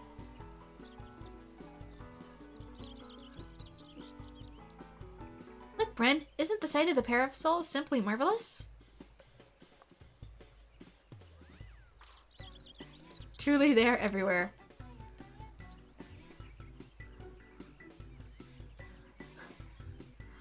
Eggs held aloft, just as in my dream. Oop, for some reason it's not letting me allow your message, but I do see it. Allow the message! I'm clicking allow! Why won't you let me?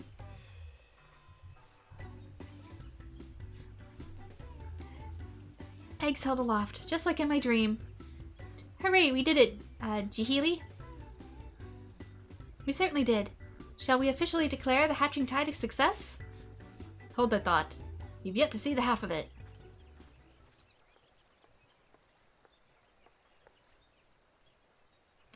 Macenta, I'm not quite sure I follow. Quite a few of my customers asked about your parasols. More than I can comfortably gather here, in fact. Nevertheless, I took the liberty of handing out stock to those who came inquiring. With how many left my stall with a smile on their face and a parasol in hand, the whole city is awash in floating eggs. That's incredible! To think the parasols are bringing joy even beyond our celebration.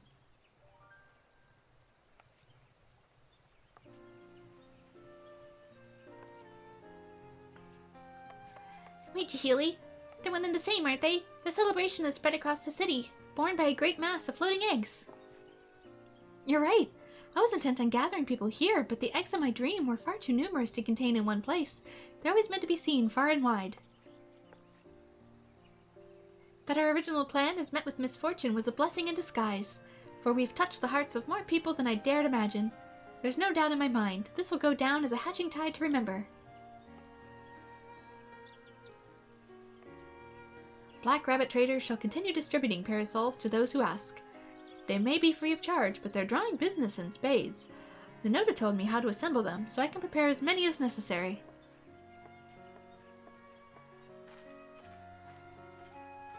Truly, where would we be without your ingenuity, Minota? I couldn't have done it without our able adventurer. That reminds me, I have something for you, Bren.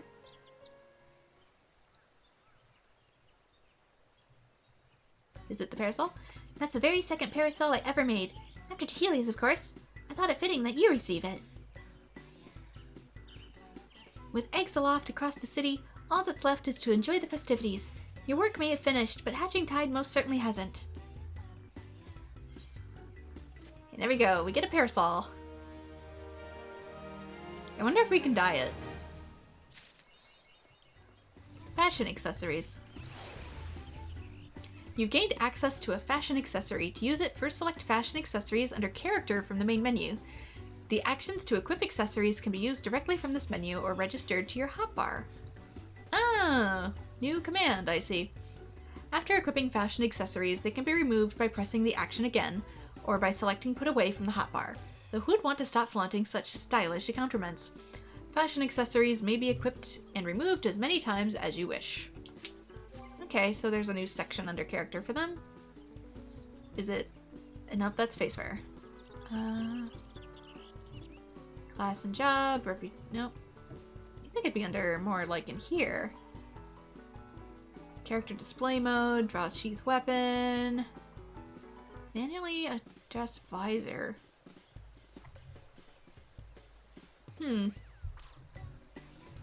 Because for some people they come out automatically, don't they? Like when it's raining? Wait, real quick, I want to see if I can maybe... It's hard to find, but... Yeah, the weather here. Not only that, DJT, but they're actually saying our... We used to have something we call Tornado Valley. It's mostly in the middle of the country, and it's where they get the most tornadoes. It's starting to expand east by several states. Guess whose state they live in? Yeah, I'm in the new Tornado Valley completely. We've been getting them too. So yeah, I'm in the I was originally in the fuck zone and now I'm in the super fuck zone.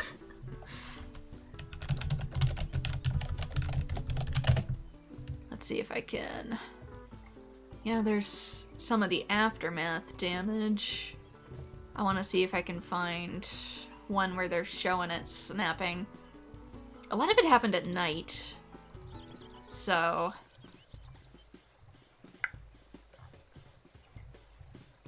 And this was all across northern Michigan and Canada. So it's not just me. Oh, and power lines. It dragged down a ton of people's power lines. Like, they just got so heavy. Is this one? Can I shrink the thing to see it better? Nope, this isn't the right video. There was one that got it super duper clearly. I was trying to see if I could find that video.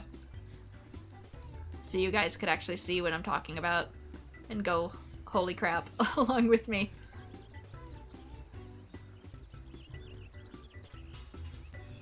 There we go. Let's see if I can. Because it's one thing to see them already coming down. It's another to literally watch them snap in succession. There they go. Here it is. I think this is the video in question. Yeah, watch this. This was happening all over the place, and to bigger trees too. This is somebody getting the ones that was near them. But, yeah, this was also happening to big trees. We lost some big ones here too. But they just bend right over and snap. And you heard that all night. It was like hearing gunshots. It was so loud. You just hear snap, snap, snap all night. In succession like that too. And it's trees. It's trees breaking themselves. Anyway, next is, let's go back to Carpenter, because that's what we were doing before. I'll just hang on to my parasol for now.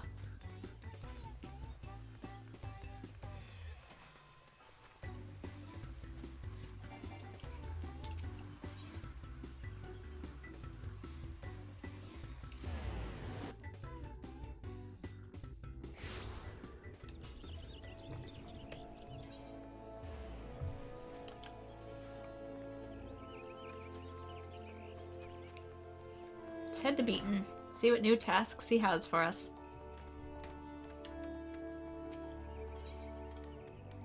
Lance of a Lifetime. Ah, Bren, I trust you've continued carving away at the perfection in our art. I have a somewhat unusual request for you today, finding the owner of an errant spear. A member of Gridania's finest brought it to me after discovering it during his patrol. How it ended up in the North Shroud is a mystery, but it's a fine piece of craftsmanship. The style is undeniably Ishgardian, though few could tell as much, as the spearhead is missing. To a master, however, the love of both carpenter and wielder of this weapon is obvious. The haft has been worn smooth through use, revealing the quilted pattern of the wood. It is a king amongst lances. I thanked the whaler for his help, though it's a great pity he could not find the spearhead. Regardless, it deserves to be returned to he who loved it. I know I would be distraught if I lost such a treasure. As guildmaster, my duties keep me rooted firmly here. Yet you, as an adventurer, have spread your branches far and wide, hence why I have brought to your attention. Thankfully, the lance gives us a clue as to its owner. Here, the winged crown of the Temple Knights carved upon the shaft. Of course, this is only somewhat narrows the field, but I have a member of the Order may have been able to help. Judging by the age of the spear, the more veteran, the better. In any case, I now leave this in your capable hands. Natural disasters, have an odd beauty to them. They also have a car crash effect. They kind of do. I mean, like, watching those trees snap, there's nothing you can do. Absolutely nothing. So, it's not like I can lift up and hold an entire forest, which we lost entire forests. Like, several kilometers worth of them.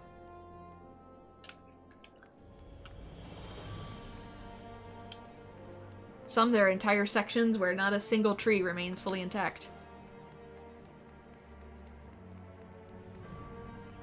It's not like you can reinforce an entire forest. No different than a forest fire, it's just this was forest ice. A forest freeze, if you will. Okay, which area is it actually in? This house. I was right the first time.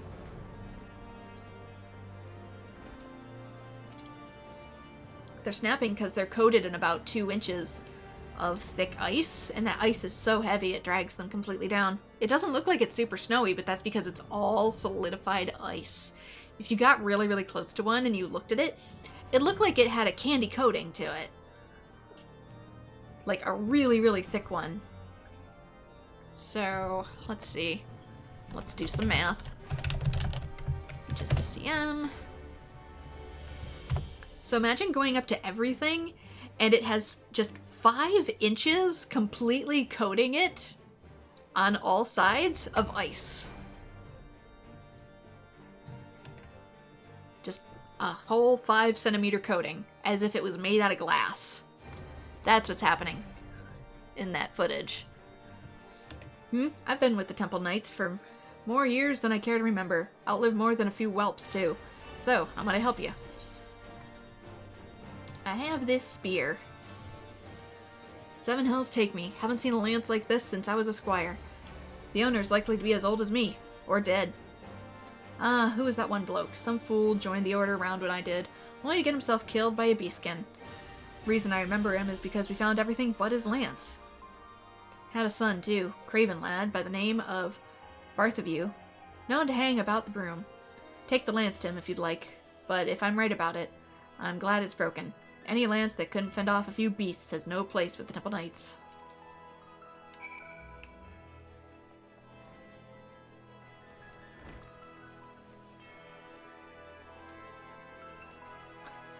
Yeah, they sure do make a sound when they snap. If it falls in a forest, it may not be heard, but oh boy. Snapping sounds like gunshots. They really do. Oh, I thought he was going to be down here. He's down below the broom.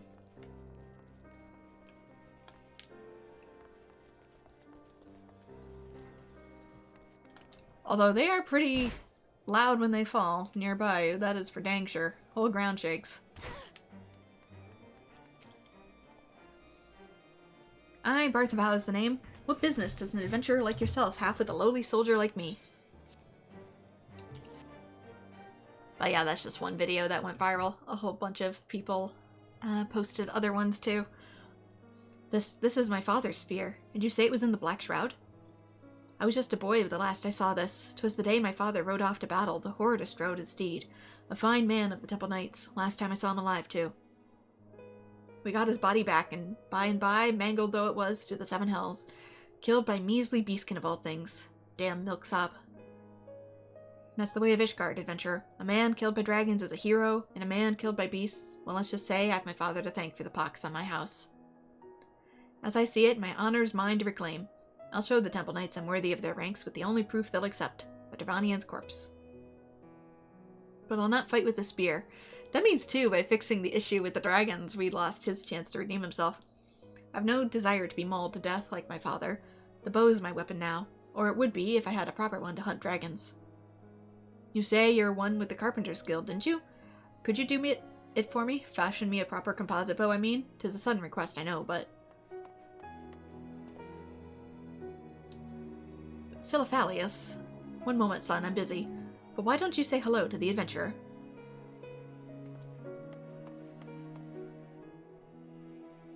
You have to excuse the boy. It's just me and him now. I fear his manners have suffered for it. He's a bright lad, and I'm training him to wield a bow. We'll eat for a week on fowl he brings home. But I've got no delusions. This is a hard life, and I want better for him. But back to the matter at hand. I'm not a rich man, and I don't have the guild to pay for a composite bow. But given time, I can scrape a bit together, and then I'll expect your finest.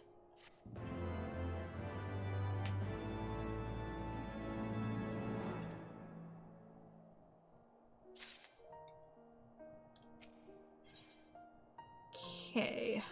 Probably actually have to take the quest first. I was right to look about for you. I've been checking the markets, and by my reckoning, I've enough to pay for the best holy cedar composite bow you can fashion, if you'll allow me a discount. I had to kill a number of lesser dragons for this coin. The pay's shite, since any fool with a pointed stick can do 4 of them. The real money's in the greater Dervanians. 'Tis where the glory is, too. A proper bow will let me take one's head, and with my knighthood, with any luck. I ask you on bended knee, friend. Accept what I can pay, and make me a fine bow.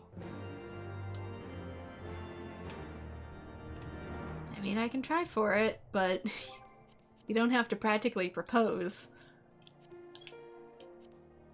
Okay. A cedar composite bow. Holy cedar composite bow. So this. I need cedar branches, mithrite ingots. Oh. Rainbow thread is another timed one. And wyvern leather. The others I can get easily enough. But this. Rainbow cotton is one of those, only appears at a certain time of day. Materials. Alright, back to the shroud.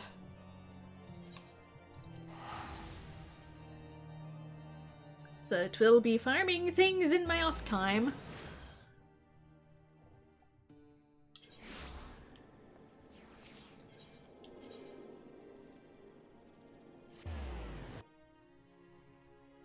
And back to Gava.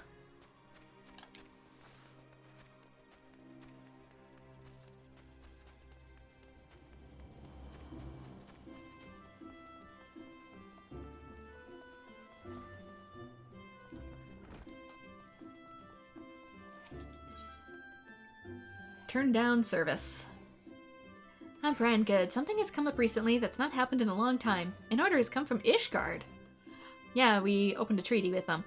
A merchant named Eld has requested a selection of Fenyiel's finest goods, and I've seen to it personally that she'll get our best. I want you to deliver the guild samples to her at the jeweler's Cozier, but only because I can trust the important part of the task to you and you alone. If I know anything of merchants, this is a prelude to a substantial order. The guild will not take it. Our production puts the balance of the Twelveswood in enough peril as it is. Then maybe give them the recipe to make themselves? There, I believe you can turn her down without offering offense. And if she is insistent, you have learned how to say no from me. In any case, I trust I won't be hearing more about the matter. I'll be hearing something of the matter, since I'm going to Kurthus and I have more quests to do.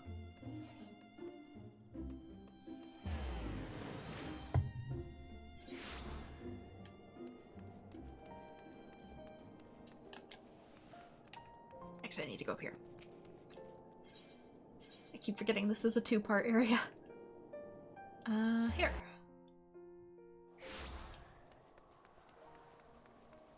Fwee!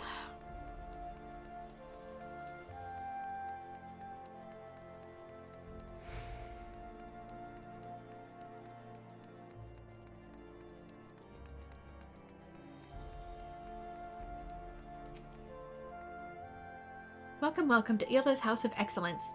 Our signboard is newly hung, but I promise you'll find no finer leatherwork in all of Ishgard. Guild samples. Oh, the guild representative, I beg your pardon. I did not expect you so soon. If you would allow me to look at your samples. Goodness, Felye's finery puts my best to shame. These will sell splendidly. Please deliver to our guildmaster my compliments, in an order for 1,000 circles of leather. You can't! No, you have the right of it. I should have known that such a large purchase would mean a great loss of life in the Black Shroud. I'm very new to this, honestly. Could you help me? Oh, excuse me, that was rather forward. It's just your hands. They're the hands of a true artisan, callous but strong. Deft. I'm a poor leather worker myself, and I could use an experienced advisor, someone who could give me a fresh perspective, and we're all in dire need of a fresh perspective. But I should let you draw your own conclusions, shouldn't I? Please, go and speak with the shopkeepers around here as a customer. I'm certain you'll see what I'm getting at. We can make stuff with the materials you have at hand here instead. What do you got to work with? Each culture has its own garb and materials for a reason. Different styles come about based off of what you have in your area. A warm welcome to you. Please feel free to visit many, many shops. From highborn lords to working commoners, we strive to accommodate everyone's needs. But one word about the cheaper merchandise, if it seems too good to be true, it most likely is. Yep, that's true of shopping anywhere. Online or offline. Okay, there is one over here.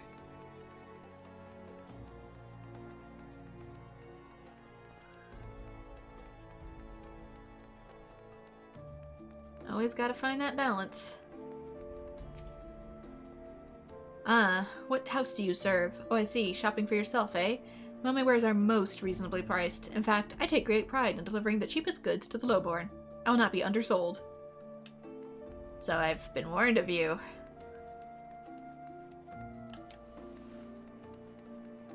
feel there may have been shade thrown deliberately then.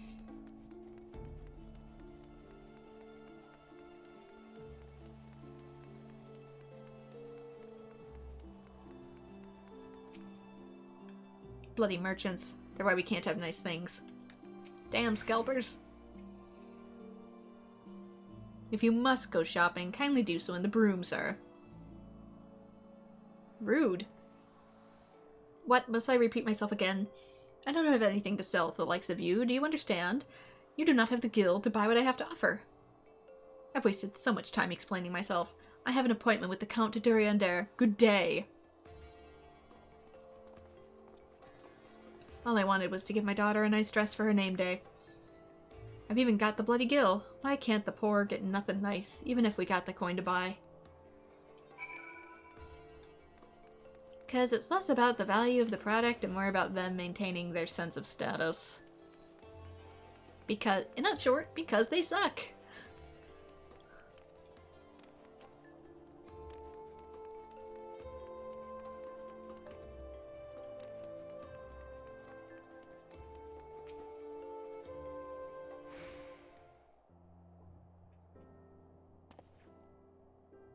Pardon me. Madam, which of these is best? I need a present to charm my wife, and I can't choose between what all seem to be splendid bags. Thank you for saying so, sir, but if you aren't in a hurry, we're scheduled to get a shipment far finer than these soon. Finer, eh? Well, only the best for my bride. Could you hold your favorite for me under the name Ortifaucial?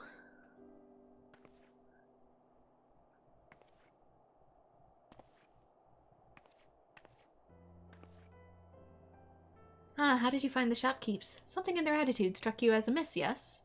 Yes, the merchants are concerned only with coin of nobles and pay little heed to the needs of the lowborn, that is not low price. The artisans aren't much better. Those that fail to please the high houses are overwhelmed with orders. They slap something shoddy together and sell it to the commoners. As a result, it's difficult for many Ishgardians to find anything but the worst of goods. But why, I ask you? Is a commoner's coin lesser than a lord's? Shouldn't merchants offer high-quality products to everyone?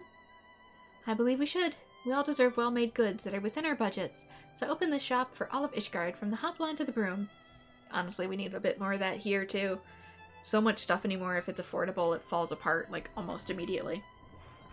Not everyone shares my belief, but if you see the value in my ideas, I'd love to have your expert advice. I hope we meet again, my friend.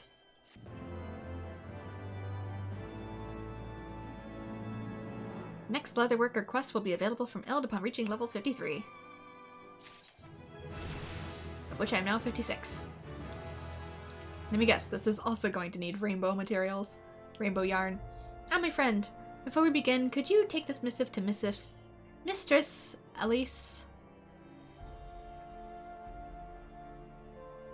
They're probably all gonna take a timed material of some sort, I'm guessing. I know this isn't a task fit for my advisor, but I'm now taking inventory of a new shipment of bags, and I can't be away just now.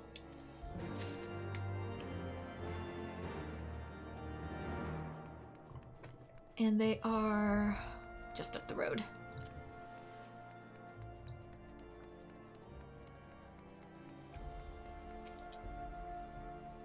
Hello again. What can I do to assist you today? Donation. Here's some money. Ah, Eld's contribution to the Mercantile Guild. And to judge the weight of these funds, I dare say selling to the common man is proving profitable. But her ideas don't sit well with everyone. She needs to be particularly mindful of Gerhardt. Suffice it to say that he's a hammer that pounds down any upstanding nails.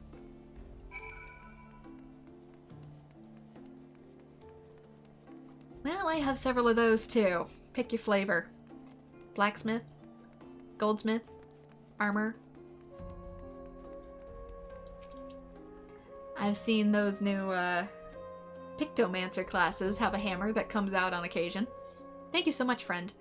Really, I ought to have gone myself, but I had to find the best bag for the gentleman here as promised.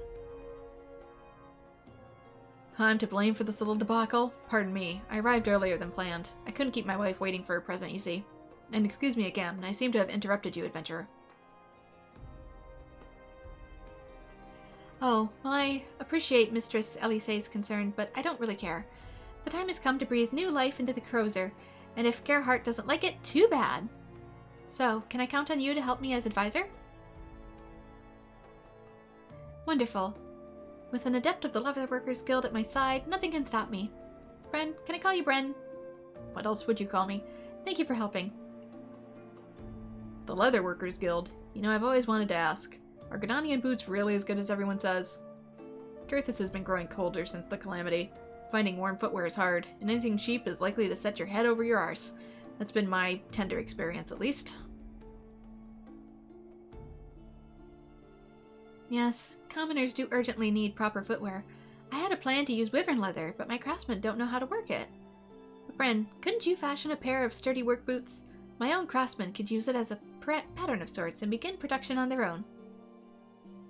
Now that we know what wyverns are, though, that's kind of a messed up thing if you think about it. Oh, we're skinning dragons that were once people and using them to turn into boots.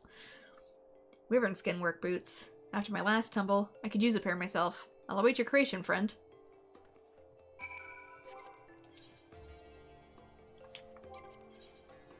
Okay, wyvern. A pair of wyvern skin work boots.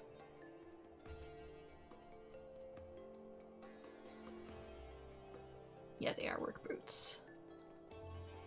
Here they are. 2 wyvern leather. Yep, holy rainbow cloth and thread. We need a lot of it. Dang. That'll take a couple days. And rubber. Alright, so that quest is on hold. What else? The other ones are in Ul'dah. Would eating dragon meat be cannibalism? I mean, maybe. All things considered. It's at least adjacent.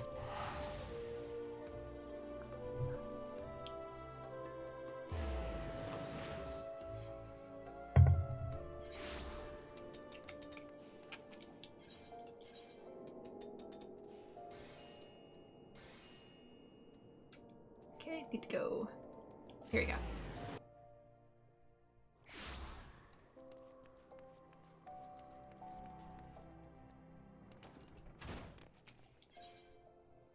Form the formless.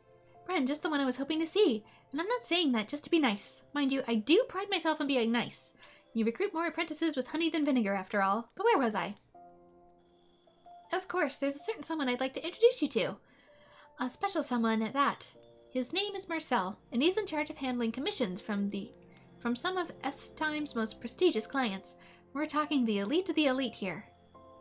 Marcel's clients expect nothing less than the finest, which means that Marcel trusts only our guild, most accomplished, to fill his orders. Getting the call from Marcel is sure to sign that you've made it in the goldsmithing world, but I'm sure you can see where this is going, Bren. It seems that your fine work has earned you something of a reputation. With that, plus a vote of confidence from little old me, Marcel has personally requested your services for his latest commission. Why, he's waiting for you at S-Times Aesthetics even as we speak. You're excited, aren't you? I know I'm excited.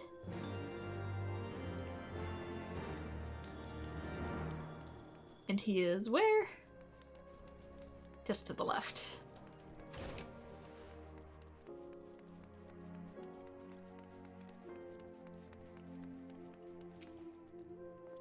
Nightmare, is it?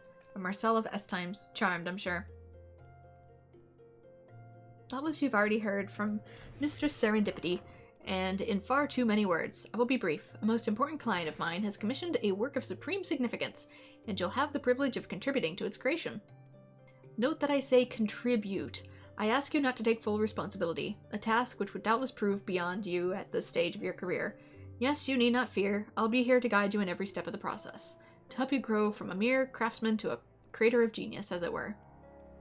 With that, let's get down to business. The order comes from a wife of a high-ranking officer of the Immortal Flames.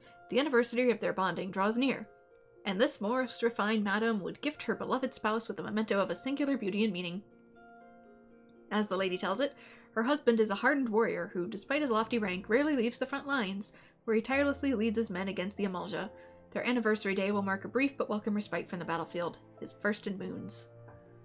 As for the exact nature of the gift, she entrusts this entirely to us. As my clients are wont to do, most believe that no mundane idea of their own could compete with the sheer genius and inspiration of S-Time's agents and artisans. an assumption which is true most often than not. But what should we create? At times like this, I think back to the words of my mentor, a renowned goldsmith I had the honor of working with when I first came to S-Time some years ago. To give form to that which is formless, and breathe a warm, beating heart into the coldest of metal. This is the goldsmith's true calling, the master would always say. His words have never failed to inspire me, and I trust they will do the same for you. And yet rare indeed is the inspiration that comes entirely from within. In my own experience, I have found that reflecting upon those words in the company of trusted friends and colleagues oft proves enlightening. Being a woman's gift perhaps, Mistress Serendipity and Miss Momodi at the Quicksand might have some insight to share. What say you consult them and return here with your inspirations, or impressions. Didn't really see which.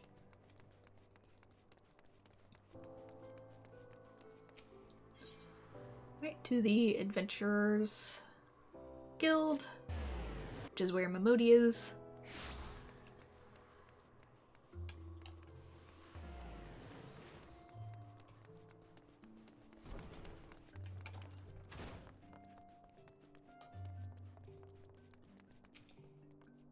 Half it ain't Bren. Wait, don't tell me. Come to consult with yours truly in matters of the heart, mayhap? Yes, but not for myself. How did you know? Work, you say? Well, that ain't half as fun, now is it? But I reckon I might be able to help you some. Not that I'm much of an expert on gift giving, mind you. If I were, like as not, I wouldn't be standing here at this counter alone, if you catch any meaning. Many say it's best to go straight to the source, but things ain't always so simple. Just ask one of the regulars. She asked at her beau what he wanted for his name day. And do you know what he said? A fond memory, mayhap. A memory! They don't sell that at S-Times, last I checked. Which isn't to say that I don't understand what he was getting at. In the end, it's not the gift itself that matters, but the feeling behind it. Hardened warrior or no, when he returns from the battlefield to see his beloved waiting for him with open arms, he'll be moved by anything she has to offer. That said, when a gift's got too much emotion wrapped up in it, it can be quite a burden to the recipient to bear. Take my old hairpin, which sat sealed away out of sight until I worked up the courage to face my true feelings. But this customer of yours and her husband are getting on in their years, no? Strikes me the ideal gift would be one that serves to reaffirm the bond they already share. A keepsake of sorts. That would call to mind the day when the spinner first brought them together. Seems to me that'd be as good a starting point as any, wouldn't you say?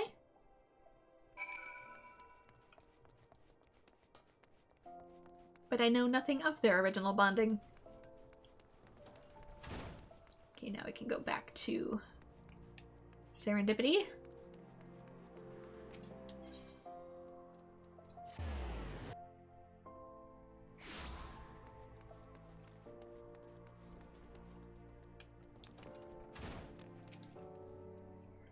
Garbage. I have seen Gooboos with better aesthetic sensibilities than you. Oh, Bren, back so soon? I trust you met with Marcel, yes? If he's still wearing that silly monocle, he says it's to make him look more refined, that he might better impress his customers. Just between you and me, I find it oh so slightly pretentious, but oh yes, do tell me about the assignment. To give form to that which is formless, and to breathe a warm beating heart into the coldest of metal. Why, that was the very challenge my master posed to me when I set off on my own as a goldsmith. It would seem his words resonate deeply with Marcel as well. To realize the ideal is one's own work is the sign of a truly first-rate goldsmith, or so my master always said. That said, it's quite the riddle, is it not? That which is formless. I mean, I've thought about wearing a monocle just because my eyes are slightly different in terms of their prescription, and therefore it's easier to correct nearsightedness in, or should I say farsightedness in one than is the other. I'm starting to get to the point where I might need bifocals, so I'm starting to get a little bit of both. It's actually really, really uncommon. I can't speak anymore, I'm getting tired. It's actually really common that when I read, I have one of my eyes closed as a result, seeing as it's easier to focus up close with one eye than the other. So as a result, I'd probably end up wearing a monocle for just that, for up close reading once my eyes deteriorate further.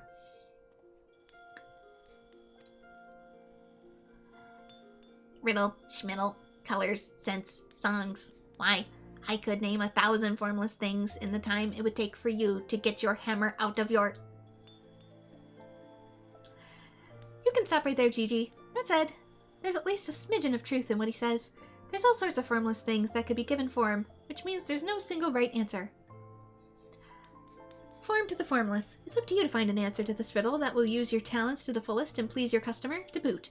But if anyone can do it, Bren, you can. Why, I can scarcely wait to see what you come up with. Yeah, reading's actually kind of becoming a challenge as of late.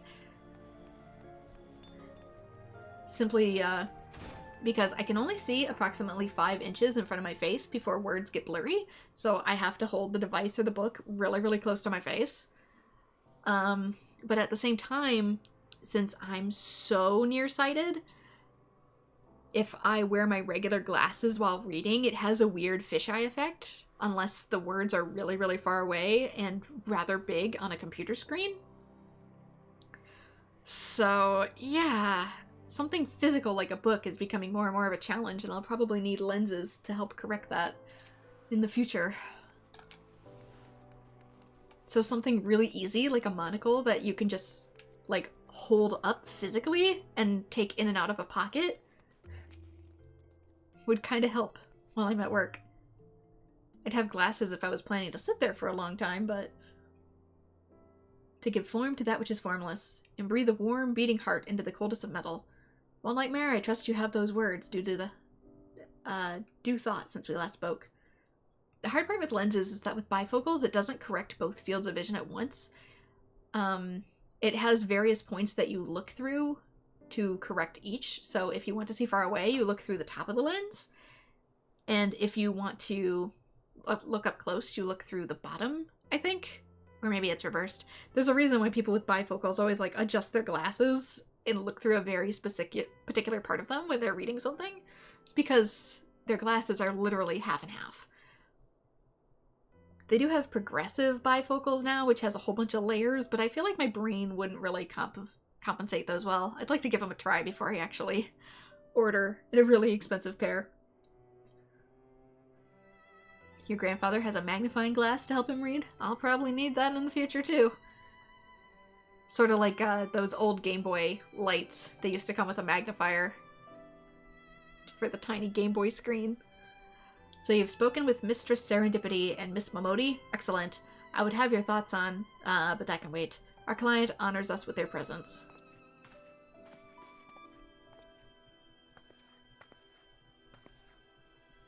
Good evening, Marcel. I had business nearby, and I thought I would pay a visit.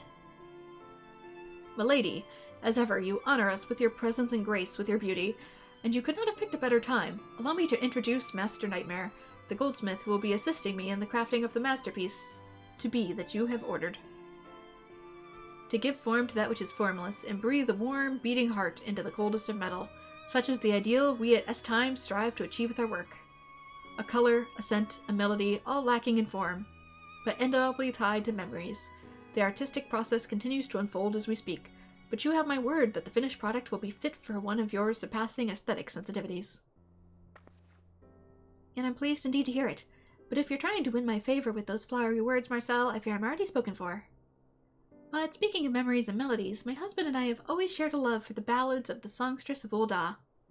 Maybe a music box? Do we not all share such a love, milady? And yet I fear that even the most skilled goldsmith would be hard-pressed to give form to a piece of... But wait! I've got it. By Nald and Thal, I've got it. A music box. A music box of gold. How simply divine. A music box that would play a melody from our younger days. Why, I could not have dreamed up a more perfect gift in 100 years. Your words hearten me, milady, but I must give credit where due.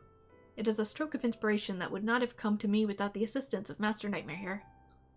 Into a vessel of purest gold we shall carve a melody that will carry you and your husband back to the precious day when the spinner guided you to each other. I fear I must ask for your patience a while longer, milady. Rest assured that we shall spare no effort in creating the perfect gift for your most special of days. Yeah, that's too. I have physical books for preservation, just because the state of where I currently live. But reading them on a tablet, which is like bigger, or like on an actual screen is much easier for me, just because of my eyes. But at the same time, I prefer to have stuff in paper so that it can't be censored or destroyed later. The difficulties. The human body is at both weirdly resilient but also super fragile. It sure is. Alright, let's take the new quest. Nightmare. I believe it's time we begin working on Madame Peak's music box. I stood accidentally a tad too close. I've taken the liberty of choosing the song myself. It's a piece of particular sentimental value to my client and her dear husband, and one of the finest pieces from the songstress's repertoire, if I do say so myself. As for what physical form the music box is to take, that is for the artisan to decide. I suggest you begin by speaking with our client yourself. Worry not, I've already made the necessary arrangements. She awaits you at the Sapphire Avenue Exchange.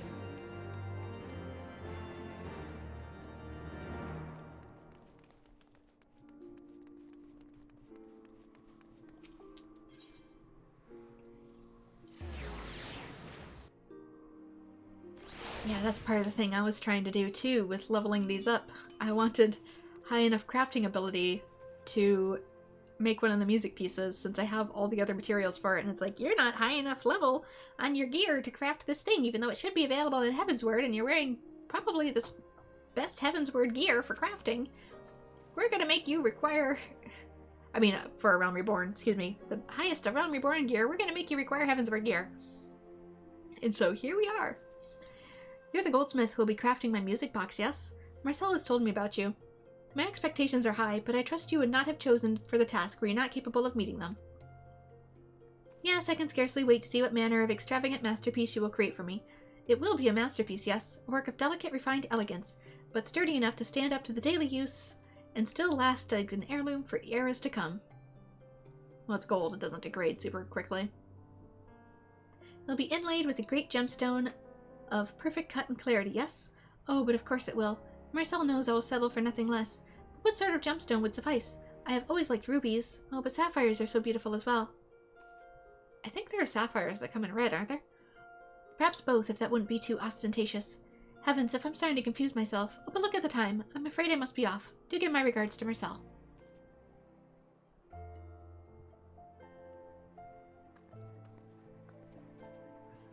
Yep, people can survive a crash, but they can also die from an infection or paper cut. Trust me, I've nearly done the latter. Sepsis is not fun.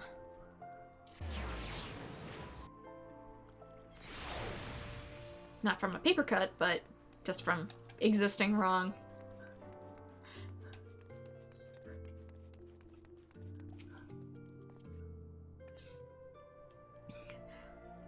Local person eats common food, nearly dies. Yep, that's been me.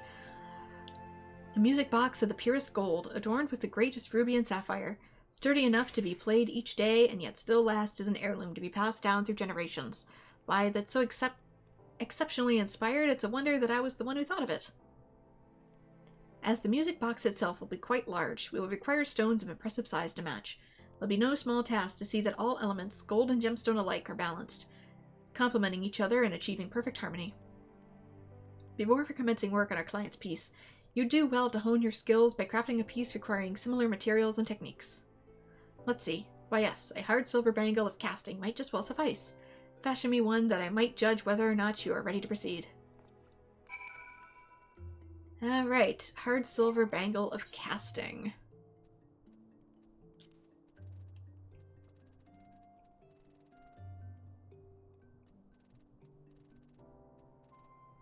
Hard silver nugget. Rings. There it is.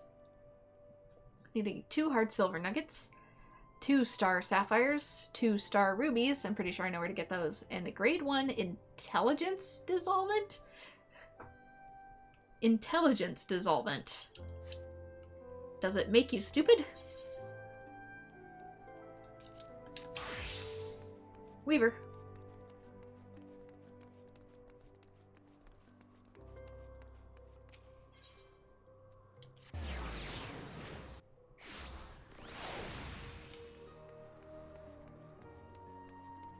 Where am I going? Which way? This way.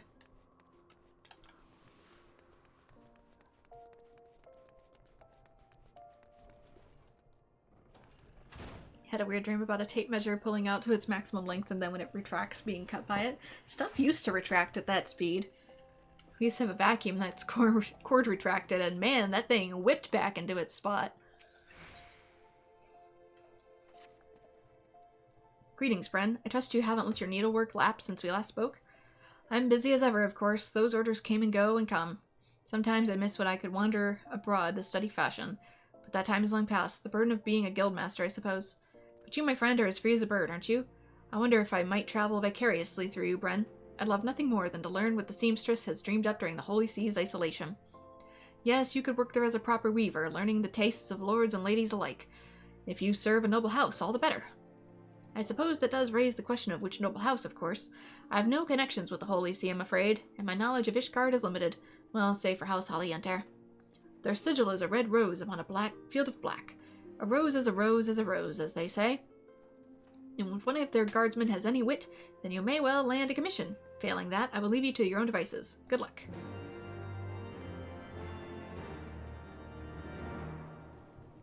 Wait, where is that? Oh, it's in Kurthus. I was looking at a different quest entirely.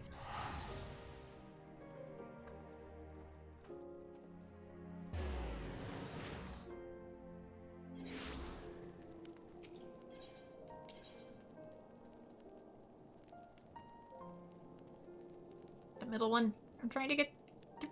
Yeah.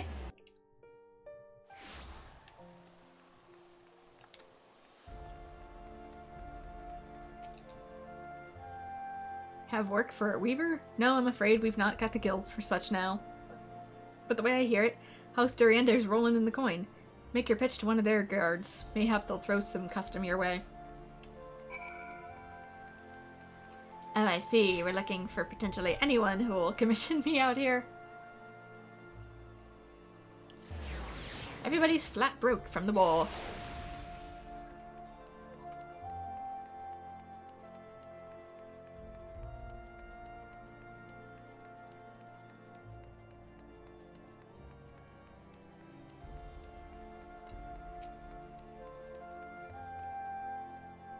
Work? I can't promise you anything. It's above my station. But one moment. I do remember hearing that Madame Glenda was looking for someone with your skills. She's a widow of a noble, and the most devout soul in Ishgard. I imagine you'll find her in St. Raymond's Cathedral.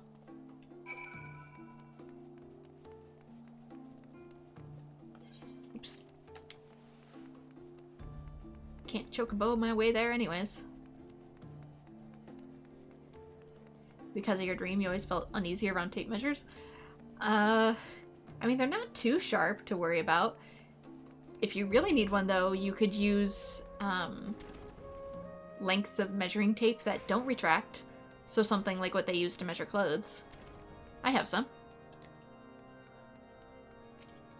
Since it's just measuring rope, basically, you just wind it back up by hand when you're done. Oh yes, I'm Glenda, and you're a weaver? Praise alone. You're the answer to my prayers. Consider yourself hired. It's my daughter, Averil. I'm schooling her in weaving, but no matter what I say, she doesn't learn.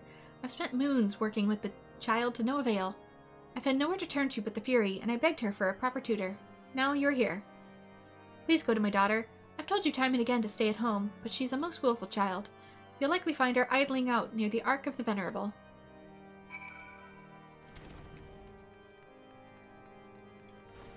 That sounds weirdly sinister of a name.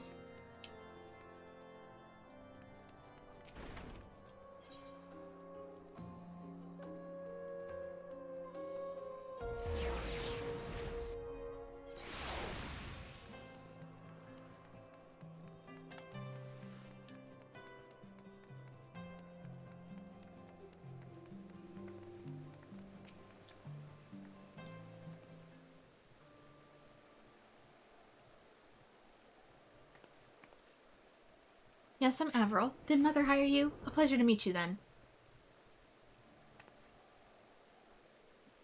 I was just taking a breath of air. It's so delightfully fresh here, unlike my stuffy old house.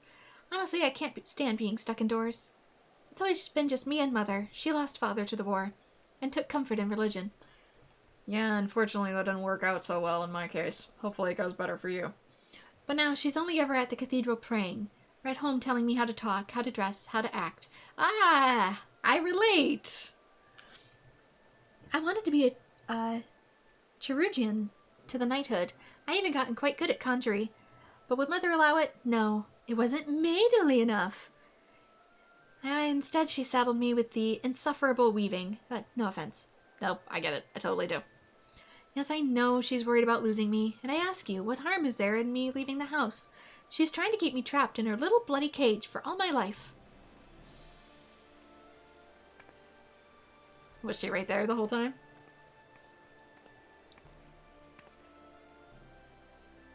There you are, Avril, and I see you've met your new weaving instructor.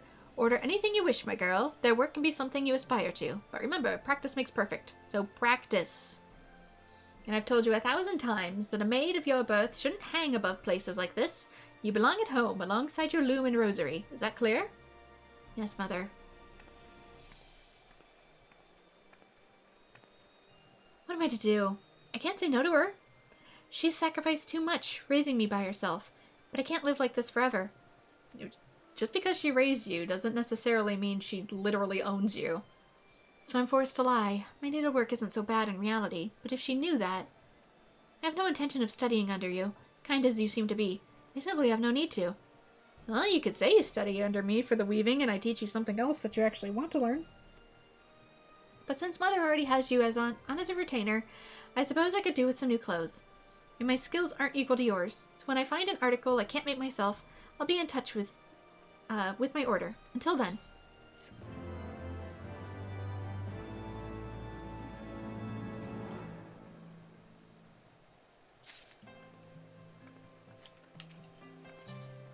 Tomboy foolery.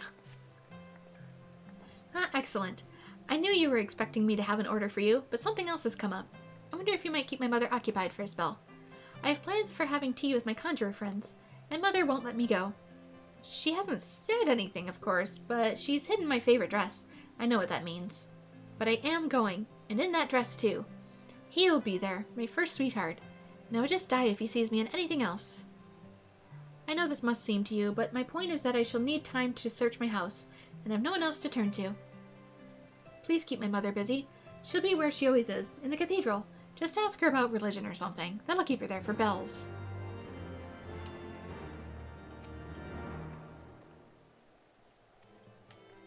Just at the steps, up and around. Sure. Something tells me this one in particular ain't more about a certain boy being there than finding your own path.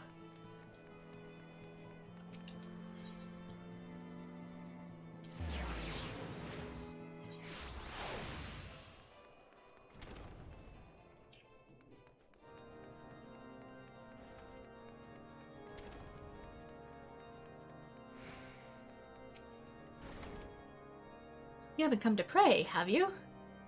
Afraid not. I thought as much. Has Avril asked you to make even a single garment? Of course not. If only she'd take to weaving and forget this... I genuinely don't know this word. Jerugian nonsense. You may think it unfair, but my daughter is everything to me, and I cannot. And when I've lost my husband, I would have lost my mind had it not been for Avril. I won't let the war take her from me too. There's absolutely no need for her to see battle. But her so-called friends seem to speak nothing of fighting. They are little more than maids, but do they act maidenly? Really, the young ladies these days are... I mean, what even is the definition? Dear me, I've talked your ear off. Well, I best be going home now. Thank you, though. If only more of our young were as good listeners as you. Just how many bells did I stall for, exactly?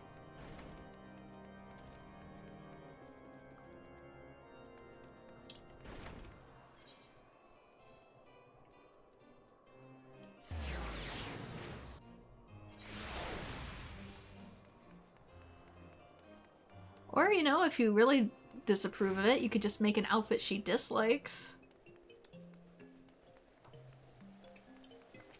And be like, there, I've learned. Malicious compliance. Bren, I found my dress. It's hardly a splendid evening gown, but Mother never bought me better. I couldn't find the dress gloves, though. Mother must have thrown them away. In fairness, I'd used them so much that the fingers had worn through. Could you make me a new pair? I'd like something tasteful that matches my dress. Holy rainbow gloves would do it. I should think. As pretty as you can make. Here we go. And it requires holy rainbow. You'll never guess what I don't have. Alright, back to Thanalan. Whoop! To the alchemists!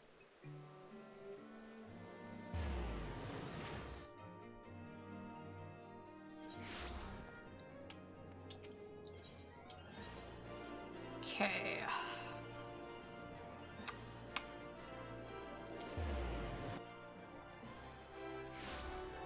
Took my brain a hot second to kick in, but off we go. No more bringing people back from the dead. Without a trace. Oh no, it's the opposite. My favorite assistant, I have a task just for you. One of your alchemical prowess may scoff upon hearing it, but reserve your judgment. Only you, who has touched the pinnacle of our art, can accomplish it. I must ask you to deliver a report to a friend. Daedrich can help you with the minutiae. The who, the what, and the so on. Now go, go.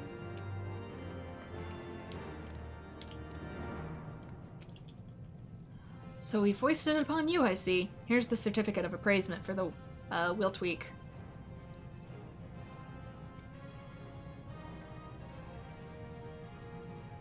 Did the Guildmaster not? No. Oh, why do I ask? Well, Wilt Week is a member of the Adventurers Guild and responsible for keeping the peace in the Revenant's Toll. He recently asked Master Severin to analyze evidence left behind by some crime scene. I just handed you the results. I think the Guildmaster gave you the task because he could not be, because he trusts your skills as an alchemist. To Revenant's Toll.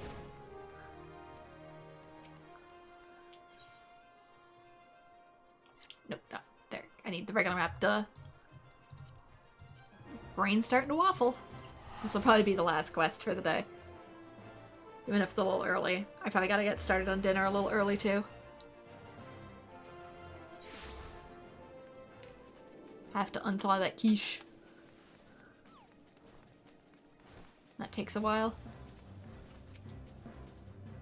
I can't talk now. I'm waiting for a letter from the Alchemist Guild. Damn thing should have been here by now. You mean this one? You're Severin's assistant? How do you do, friend? I'm Wiltweek, and this is my companion, Shanae? Now, what does your guildmaster? Ah, just as I suspected, alchemy. It's a strange business, this string of disappearances. There's some crew on the loose, I tell you.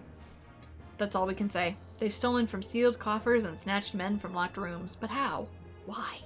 We don't even have a clue what they want with their victims. Though perhaps Severin has given us one. He identified our evidence as an alchemical catalyst. Whoever the villains, they're using your arts friend. So it's a bloody good thing that you're here to help. You're just the messenger, aren't you? Will he be coming later then? The consultant we asked for? What consultant? No, there's a note from Severin. The one I've sent is the guild's finest. They have earned the trust and admiration of an assistant, and I have no doubt they will be of the utmost help to you. So I guess I'm just a freelancer. Jack of all trades. Goodness me, a compliment from Master Severin is a compliment indeed. Yes, we're happy to have you as our outstanding alchemist. This case has just begun, and we'll need your intellect soon. The game, Bren, is very much afoot.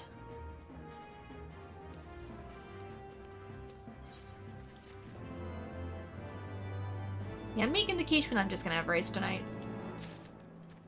Can't really stomach much else lately. I tried to, and failed. So, back to the most bottom of basics. But everybody else needs to eat, so I'll make them something else. Good, I have a job for you. St. Cognac's find was robbed by not a few bells past. The thieves took several elegant artifacts, many recently excavated. Is this the right quest? A guard once dropped this map at Mordona during the escape, but it's covered in odd symbols. A coded message, perhaps, or a cipher. We must learn its secrets. The owner of the Drowning Wench at Limsa can help. You've met Baderon, yes? He's the realm's foremost expert on ciphers. Which is ironic if you know him, but I believe he'll be able to read the symbols, and he'll need an alchemist. Oh, maybe that's the right one. To untangle their meaning. Godspeed, my friend. Okay, that is the right one.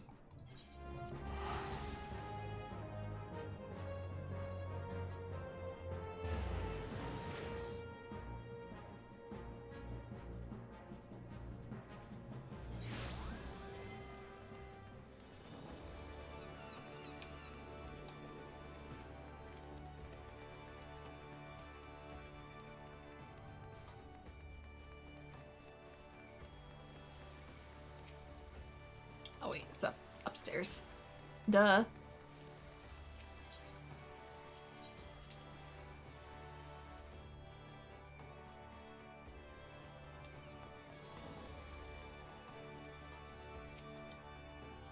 Greetings to you. You've a dark look to you, but a pint of the wench's finest will cure that, or something else you want.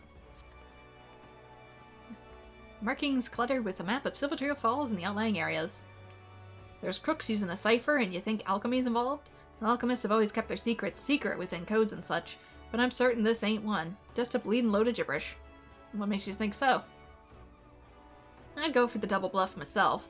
Pen a real message in invisible ink or something, and write a fake cipher on top. That way you fool them what don't know the code and throw them off of what do know your track. So we're doing a national treasure? Just my humble opinion, of course. And I can tell you what it does say. But mind you pass every word of it onto whatever sent you, eh? The hidden codes on the back of the Constitution. It's a movie. Just in case anybody's wondering what the heck I'm talking about. It's a movie from when I was a kid.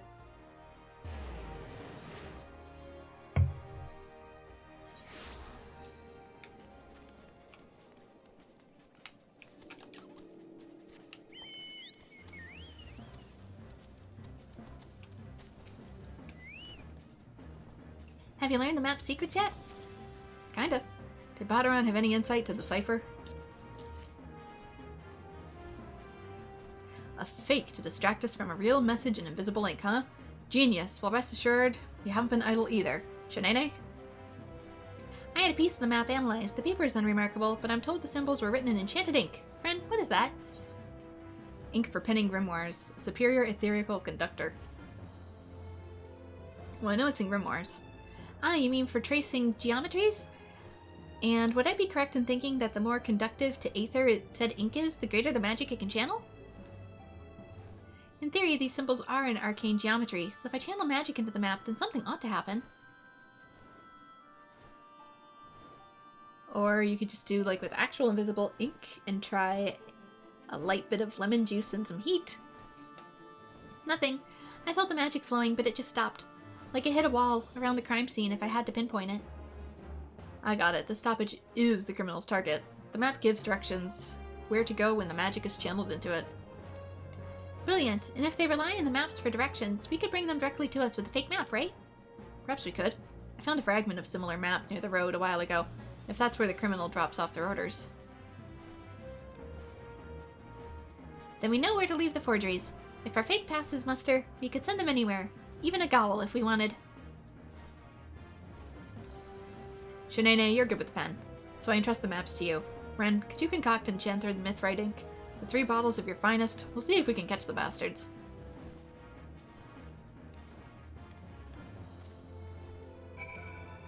And there we go. What missing ingredient do we have today? Oops, don't drop the controller.